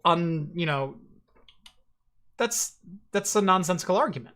Yeah. To me, at least. But that being said, the products and whatnot that which I work with, knockoff motherboards and things like that. Yeah. It gets a little sketchy at times. But it also generates a lot of traffic to your channel too. Because generates a lot of traffic. Everybody's curious about it. They want to know. They're like, I don't want to make that leap. Let's just watch the channel and figure it out. What started my channel? 85%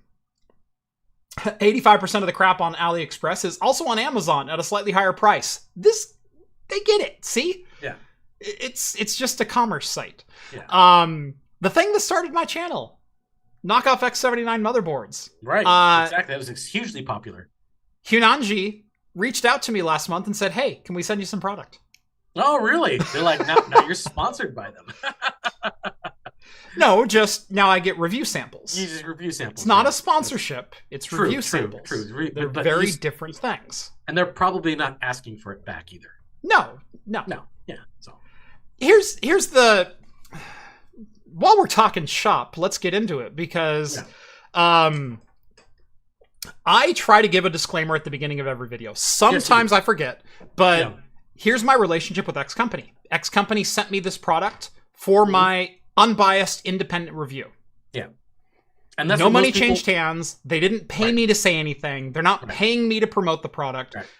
They sent it in the hopes that I would review it. This is that review. They get no say over this. Yeah. Okay? 9 times out of 10, I don't care if I ever work with this company again. Yeah. So there's no inherent bias by me simply getting the product. Right. And this is really irritating to me because for the person that's not involved in this space, in the creator space or in a tech space where you have a lot of hardware, you have access to a lot of hardware. Yeah. If 45 Drive sends you an HL15, holy crap, you're over the moon. Whose blank can I suck to get more hardware? Right. Like that's what 99.9% of people immediately jump to of like, holy crap, you got sent a $2,000 server? Oh my God. It's less exciting than you might think when you're in this space. Because if I have 30 of something sitting out in my garage taking up space. What are you going to do with it? Am I excited about the 31st box that arrives? No. It's work. Yeah. If I want to drive a Tesla and I work at the Tesla factory, do you think I'm excited for every Tesla I sit down in and do a shakedown? Oh, it's another Tesla going out. No, you sit down and go, this fucking job. Well, that's like the same thing about people who love like playing video games. Like, well, I'm gonna go work for a video game company. Well, the most entry position at a video game company is like you're gonna be a tester, you're gonna be Q&A, you're right? Gonna be QA. And then they're like, well, I get to play games all day? No. You get to play one You get to replicate bug reports. Over and over and over and over and over and over and over and over again. You're just like it's gonna make so mind-numbingly boring. Yep. You're gonna hate it. Yeah, you're gonna try to replicate bug reports. You're gonna try to replicate and validate bug reports and stuff like that. It's not gonna be like, oh, what was that infamous commercial for, I think it was Full Sail, or I can't remember, some kind of school that was advertising it for specifically for gaming, and they had these two guys sitting in the chair. They're like, "Oh man, that's an awesome scene. What do you want to do here? Oh, let's tweak the music a little bit." And they like turn this dial, like, "Oh yeah, that's so much better, man. Yeah, Yeah. It's Become like, a game developer with become Full a game- Sail. Right. yeah, exactly." And it was like, that is nothing like what it's like. Yeah. This is not even close. Do you realize what I did for the 45 Drives HL15 review? I pulled out a dual Haswell server that had 12 drive bays all on its own. Yeah. To put it into my rack and review it. Yeah. You already had something equivalent. I already had a functional server in my rack. Them replacing it with something else does nothing for me. Right, yeah. My family can't eat servers. I don't know if you knew that. But no, I disclose my relationships with companies because that's the responsible and journalistic integrity thing to do. Right. If I've worked with a company, if I've received money from a company, you will hear that I've received money from this company. When I do sponsored videos, I did one with Be Quiet this year. I did a sponsored showcase of their new the Dark Rock Pro 5 and the Dark Rock Elite. And it was very clear it's a sponsored video. What did I do? I independently tested their cooler against the outgoing Dark Rock Pro 4. I showed you how to mount the new one. I told you why it was better. I told you my experience with the Dark Rock Pro 4 was amazing, and it's one of the best looking coolers on the market, but it's always been a pain in the ass to install. Guess what? The new one is that much better. So if you do 10 of these a year, this is a really good design. Yeah.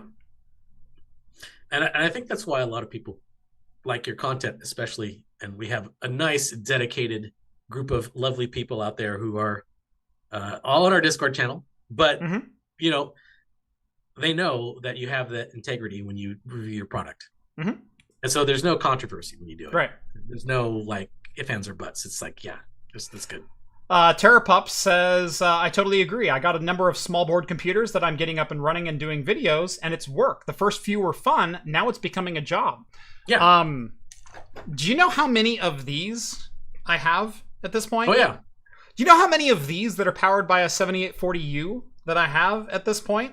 It's a review. It's a job. It's work to me. You can only use so many of them. Right. I just received a review unit for the Ioneo Kun, which is their 8-inch 1600p 7840U powered handheld with like a 24,000 milliamp battery. Supposed to be the bee's knees. Supposed to be, the next new hotness. And like, holy crap, you're only this far away from a laptop. Do you know what I already have in my collection? I have my GPD WinMax 2 with the 6800U, which I paid for. I have the 1X Player 2. I have at least 2 other 7840U handhelds already in my inventory. I've got a Steam Deck. I've got an Ioneo Next. I've got 2 Ioneo Airs. I've got 2 Ein Odins. I've got, like, the list goes on and on and on. If this was the first handheld that I'd received, sure, I'm happy about the Ioneo Kun. But you know what? When I received my first handheld for review, I also disclosed it as my first handheld for review. And I'm not necessarily the most well-versed in the subject matter outside of an enthusiast who's bought quite a few of them over the years. Now that I own like 20 of them, guess what? I'm an authority on what is a good handheld, what isn't a good handheld, what's good hardware, what's good software, because I have experience with all of them. But the 20th that I received is now just work. It's not something special to me. It's not super exciting anymore. Yeah.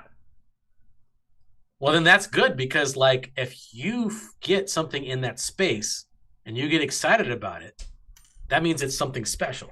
Right. I've already reviewed 20 of these. So if I get something that's unique and new and exciting and I'm excited about it, you better damn well know it's going to be exciting. It's going to be good. All this being said, I still open every package like it's Christmas morning.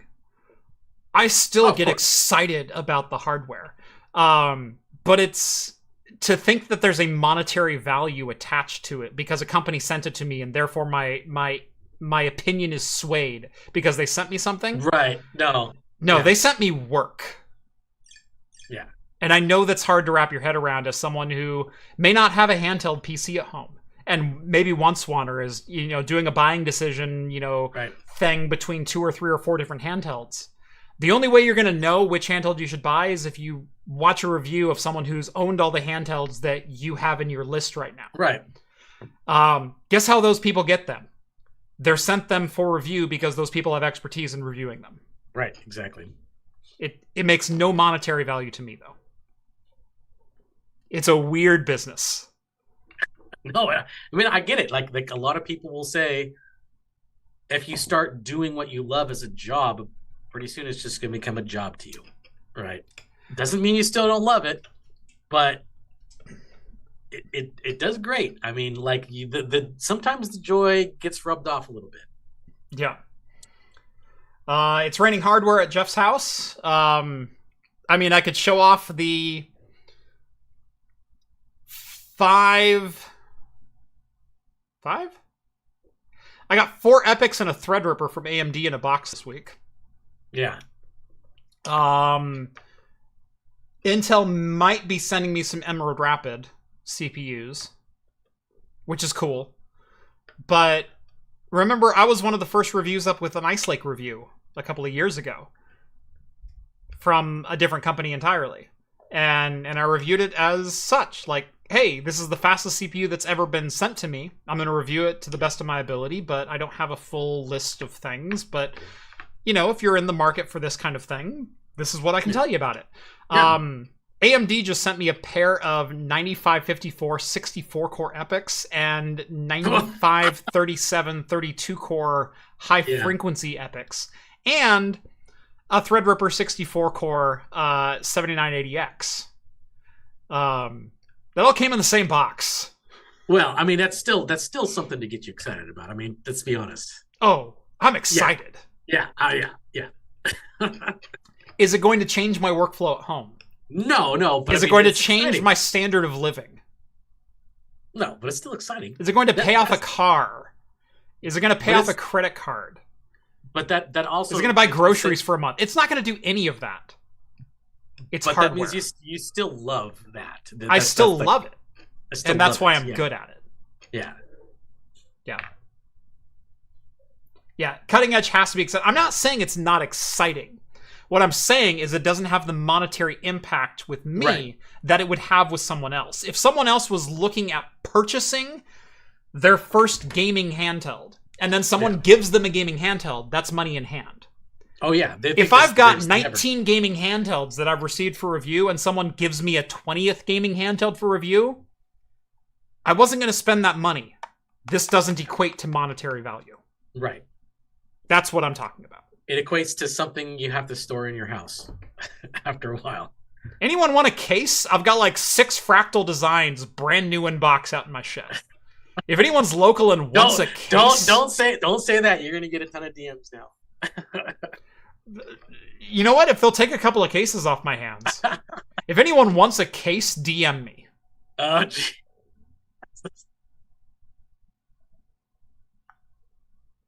All right, you're gonna get flooded now. I've got some Be Quiets. I've got some Fractals. I've got I've got a lot of cases.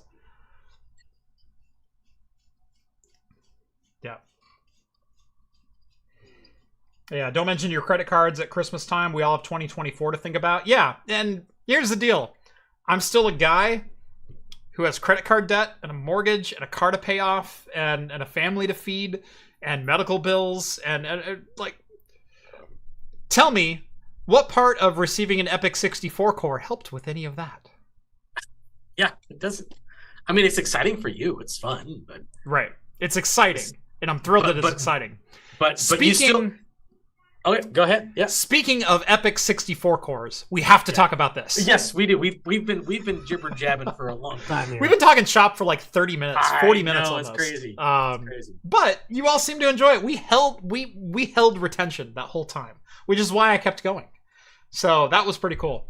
Thank you for talking shop with me, everyone. That's always fun to kind of get into the weeds a little bit about like what my business actually is. You make content, get paid for content. Yes, but if I wasn't getting an EPYC CPU, I'd review another used Xeon that I spent $70 on. So I guess the EPYC CPU is worth $70 to me. How's that? And I still disclosed who gave it to me, so you know what my biases might be. There you go. That's all you need to know. That's all I'm journalistically required to tell you. Cool. Couple of super chats. Terrapup, $10. Happy holidays. Happy holidays to you too. Yeah. Cheers. Happy holidays. Yeah. Cosworth, $2 to Steve. Just got a 3D printer. What do I print? Oh, that's easy. The answer is always dick butt. Dick butt. Yeah. Always a dick butt. It's first print. I'm sure there is, but is there a dick butt benchy? I don't know. Like back in the day, whenever they had like a 3D, an old school 3D program, it was always the tea kettle. That was like the 3D object that everybody's had. And with 3D printers, it's always just dick butt. Yeah, that's what it is. Just print out dick butt. Cosworth also sends over $5. Thank you so much again, Cosworth. For cases, I have some in-need veterans whom a case or two would benefit if you want, working on getting parts for those builds. Send me a DM and let me know what your systems are, and I'll get you a matching case. How's that? That's a much better than just getting a bunch of randos in your DM. We'll figure that out. So yes, absolutely. Yeah. No, I've worked with a couple causes like that before. Happy to do it again. So let me know what you need, and I'll let you know what I've got in stock, and we'll meet in the middle. There we go. What's the coolest laptop you've ever seen? Coolest laptop. Okay, a lot of people, I don't know. That's hard to say. I guess, I don't want to age myself, but just the fact that computers were portable, just seeing that was an amazing thing to see. Yeah, but see, you're from the time when like someone dropped an Osborne onto a desk, and you're like, holy, right? Yeah. So there's a whole computer inside this sewing machine case. Yeah, I know. That was amazing. That was just an amazing thing. Yeah. So just the advent of a laptop was like an amazing thing. Like, because this portable computing, it's not in a giant beige colored case with a giant 50-pound CRT. That's amazing. Yeah. Honestly, it was a feat to behold when it first happened. But to be said, there's been some awesome designs, especially with the slimming and making it more, light and portable and stuff like that. Yeah. I will say when I travel with my my GPD WinMax 2 has become my go-to travel laptop. It's 10.2 inch, 1600p screen, 6800U, 8-core CPU. All in this neat little tiny package that I can also play games on. It turns heads when I travel, because I will break that out around other tech people, and they'll go, "What in the world is that? You're carrying a netbook, but it's like twice as thick. What is that?" Okay. And then I'll go, "Oh no, here's the specs," and they go, "Holy crap, I want one." Yeah, I guess I have to remember, and this is also still dating me too. When the tablet computers first came out, especially the old school Windows tablets, not like the tablets you think of today that are running Android or the iPhone tab or the Apple tablets. This was like an old school Microsoft tablet that run full scale Windows XP on it. I remember having access to them because at the time we were developing software to run on these things, and I was the lead designer for it. And so I got like access to all these things, and it was like brand spanking new. And I remember taking it to the gym and just going on the treadmill and being able to prop up this little tablet and watch shows on it.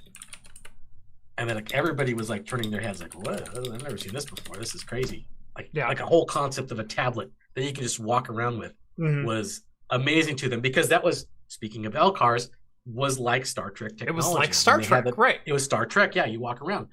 And so that was pretty cool. I don't know if that would be categorized as a laptop and being like the most neatest designs ever, but that was an experience that I did have. Jeff Geerling chiming in the chat. Welcome to the show, Geerling. I need to get you on this show one of these days. That would be fun, yeah. We need to figure that out. You're one of the people that I haven't gotten to yet. You're on my list. We need to figure out a Jeff and Jeff show. So let's make that happen. I remember when my dad brought home his very first work laptop. And it had the exact same 486 processor as our desktop computer did. Right. And that was kind of mind-blowing to me. So he brought home this laptop. It was probably an inch and a quarter thick. But it had the same 486 SX66 that our desktop system had. And it's like, holy crap, this runs all of the same software. I can play my games on this. And you could take it on your lap. You could go in the car and do it if you wanted to. Battery life wasn't the best back then, but still, I mean, it could happen, right? You had a couple hours. Yeah. But yeah, no, I remember that day, very distinctly. I've seen a number of laptops over the years that have blown my mind. Sony comes to mind for some of their early 2000s, late 90s kind of stuff. I had a laptop in college that is kind of the precursor to the Ultrabook. It was a laptop that Sony deleted all of the ports off of. And so what it was a screen that was about a 1/4 inch thick, and then a body that was also about a 1/4 inch thick. And so it folded up into this super slim package for the day. Oh, yeah. It was a 12-inch laptop, ran Windows XP. I think it shipped with thin for the time. It shipped with 98. Wow, that's extremely thin for the time. It was a Pentium 3 800, maybe an 866, somewhere right in that range. And had a docking station on it. This laptop didn't even have a single USB port. You had to plug it in to break out your ports. So a docking station to get your ports on there, yeah. Right. And so I had the docking station and I had the ports. I bought this, a number of years used, but I wanted that kind of portability. And it was pretty cool. Like that was the first laptop that really like blew my mind.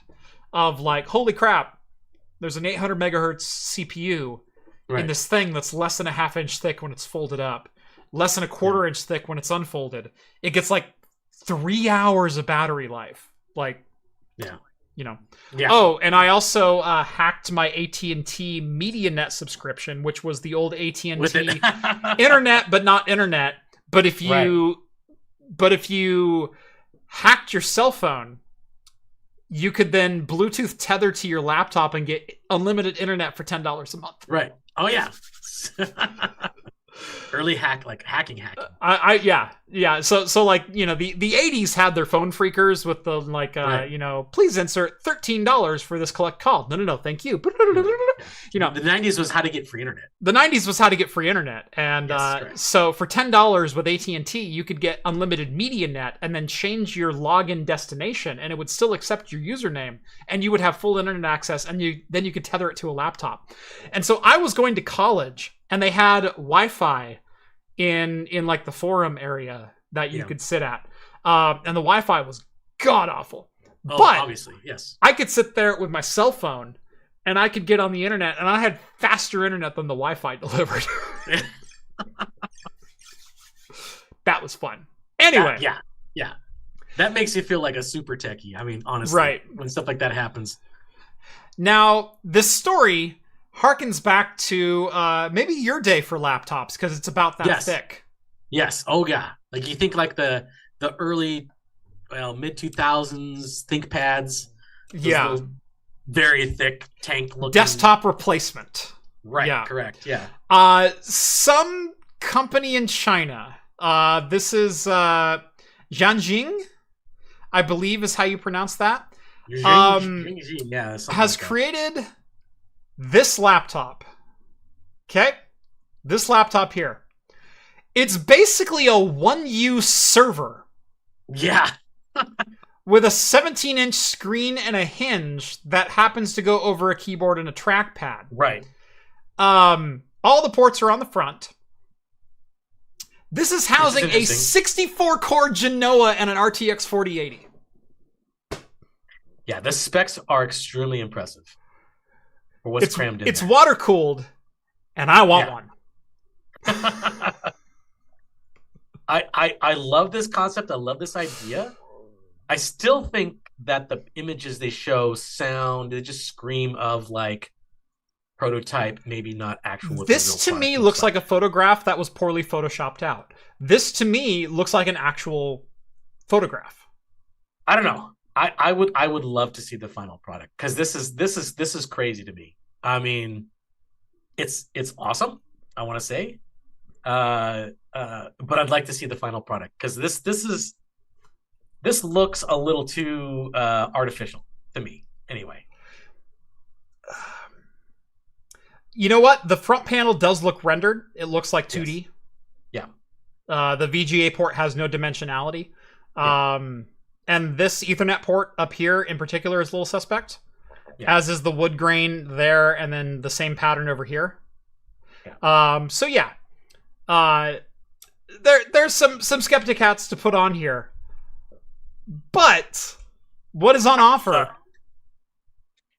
is I'd love to see it. Is a workstation replacement laptop, foldable screen. This is a server replacement on your laptop. This is what that is.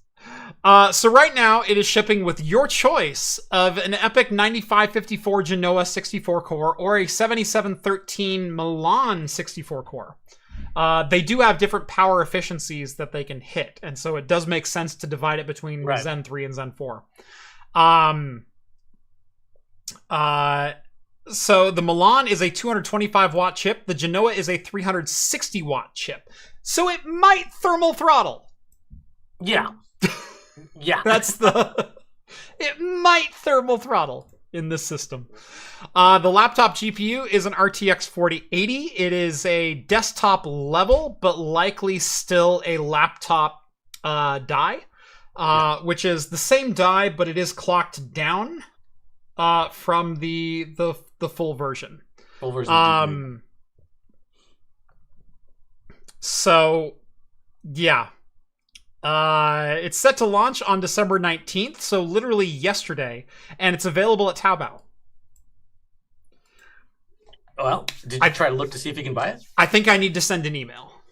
Just to see if we can get something. I think I need to send an email. Yeah. I mean, I read the article that didn't say how much this thing weighs, but I can't imagine this thing's light. It's got to be... Especially if it's water cooled, the liquid in there alone would constitute for a couple of pounds. Here's the deal. Since it can't be light. This looks like a one-use server. This looks like it's 1.75 inches. It looks like something you can slide into a rack. This looks like the only thing stopping it from being a rack mount server are the rack ears on the side. Yeah. Like, dimensionality, my brain goes, oh, that's a one-use server. Yeah, that's kind of what it looks like, right? Yeah. So, I mean, maybe that was the original inspiration from it. Someone took the one, the slide out servers, and they're like, well, what if we just took this out and made it a laptop? Right. And they're like, well, let's do that. Kind of almost sounds like that. But I'd love to see this in the wild. This would be amazing. I want to see this. Yeah. I totally want to see this. It looks like there's a fingerprint reader on it, so you can do Windows Hello. Yeah, that's a big selling point. Yeah. I want this. I don't know what I'd use it for, but I want this. I don't know either. I still think a lot of these look just like rendered images of what the product is supposed to be. Whether the product is actually real or not, I'd like to see the real product, just because. Yeah. There's a lot of claims here, and a lot of it's pretty grandiose, but I'd love to see it in the wild, just to see if it pans out. Yeah. Because it sounds cool. I mean, it honestly sounds really cool. I'd love to review this. I want to get one in studio. I want to work on one of these. Yeah. Get the nice maize yellow color, too. Harken back to the 80s sedans. Dang it, my pizza's here 10 minutes early. Oh, nice. There you go. Oh, wow. It's 8:04, man. Yep. What? I was hungry. So because like me and Jeff were talking, neither one of us got to eat dinner before the show started, and Jeff's like, I'm ordering pizza and I'm having it delivered right when the show ends. I'm pre-ordering pizza. You pre-ordered pizza. So it was supposed to be contactless delivery. So they were supposed to drop it on my doorstep at 8:15. It's 8:05. Yeah. I'm giving negative feedback here. Like your timing was off, dude. Too early. Yeah, man. Too early because I'm not off my show yet. I was hoping to get off the show, do the outro, go upstairs, go to the bathroom, walk to the front door, pick up my pizza. Like that was supposed to be how this worked. Nice and hot.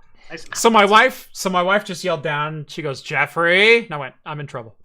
And I said, "Yeah." She goes, "Come up and get it yourself. It's getting cold." So she left it on the porch. Oh man, no, it's too cold outside. Bring it inside. So. If you're cold, your pizza's cold. If your pizza, yeah, it's about to do that. Bring them inside where they're warm. Bring them inside. Yeah, bring them inside. Anyway, I've got some pizza waiting for me. Yeah, this has been episode 314 here on Craft Computing. Join us every Wednesday night at 6 p.m. Pacific time for the latest in beer and tech news. Visit craftcomputing.store. That is probably the best way that you can help support the channel. Get yourself a pint glass, a bottle opener, all kinds of different things, and start drinking like a pro. Mm-hmm. She should give it to all the kids. Oh, you bite your tongue. John, you know better than that. Gosh. Anyway, thank you all so much for watching. And I think we're on for next week. I was thinking about taking it off, but I think we're gonna do a show on the 27th. We'll see. Okay. We'll see who's around. Who knows? If no one's working the 27th, I've got some beers we need to get together and drink. So that'd be fun. That'll be fun. I still have those Hershey's Younglings. Oh yeah, I have those. Yeah. I also have. Gosh. I have a Dungeons and Dragons cocktail book made by Todd Stashwick. Nice. I would love to try that. And I forget the name of the first cocktail, but the first cocktail in the book is like the main drink of their D&D campaign. Uh-huh. And what it is 12 ounces of dragon's milk. Oh, God. That's already pretty heavy stuff. Plus... Yeah. 4 ounces of a chocolate port. Oh my God, that's gonna be rich. So rich and thick. A couple of months ago, I bought a really, really rich, thick chocolate port, and I've been waiting to try this. That's because I have to open the bottle of port, and I'm not going to drink that entire bottle myself. So I want 4 other glasses to pour it into. Right. So I think maybe next Wednesday we might aim to do a Mystic Libation cocktail. That'd be kind of fun. That would be really great. It would be nice if we can have a wider, and then we can just mix and match and try different things. That'd be fun. I'd like that. That'd be a lot of fun. We'll talk about it off camera. We'll figure that out. Yeah, we'll do that. All right, you got a pizza to get to. I got a pizza to get to, and it's on the porch, so it's getting cold. He's lonely pizza. He's a lonely pizza. He needs some loving. That's right. You need to wrap your lips around that pizza. That's right. I've got a barbecue chicken pizza and a Hawaiian waiting for me. Oh my gosh. I had a free pizza from Domino's, but it was $6.50 to deliver it, and I went, well, if I'm going to spend, $6.50 plus the couple extra toppings that I added, I might as well add another $5 pizza to it. And so I did. And so I spent $11 and got 2 pizzas delivered. Hey, but you got lunch and dinner for tomorrow too. That's exactly right. That's exactly the plan. Yeah, so you've paid for at least 3 or 4 more meals. Right. Well, my daughter's going to eat literally half of it, so I need to get to it first. Oh, that's right. Okay. That might be why. Good Lord, do middle schoolers eat like there's no tomorrow? Oh, yeah. Oh, I know. Thank you all so much for watching. As always, we'll see you next week. See you guys. Cheers everyone.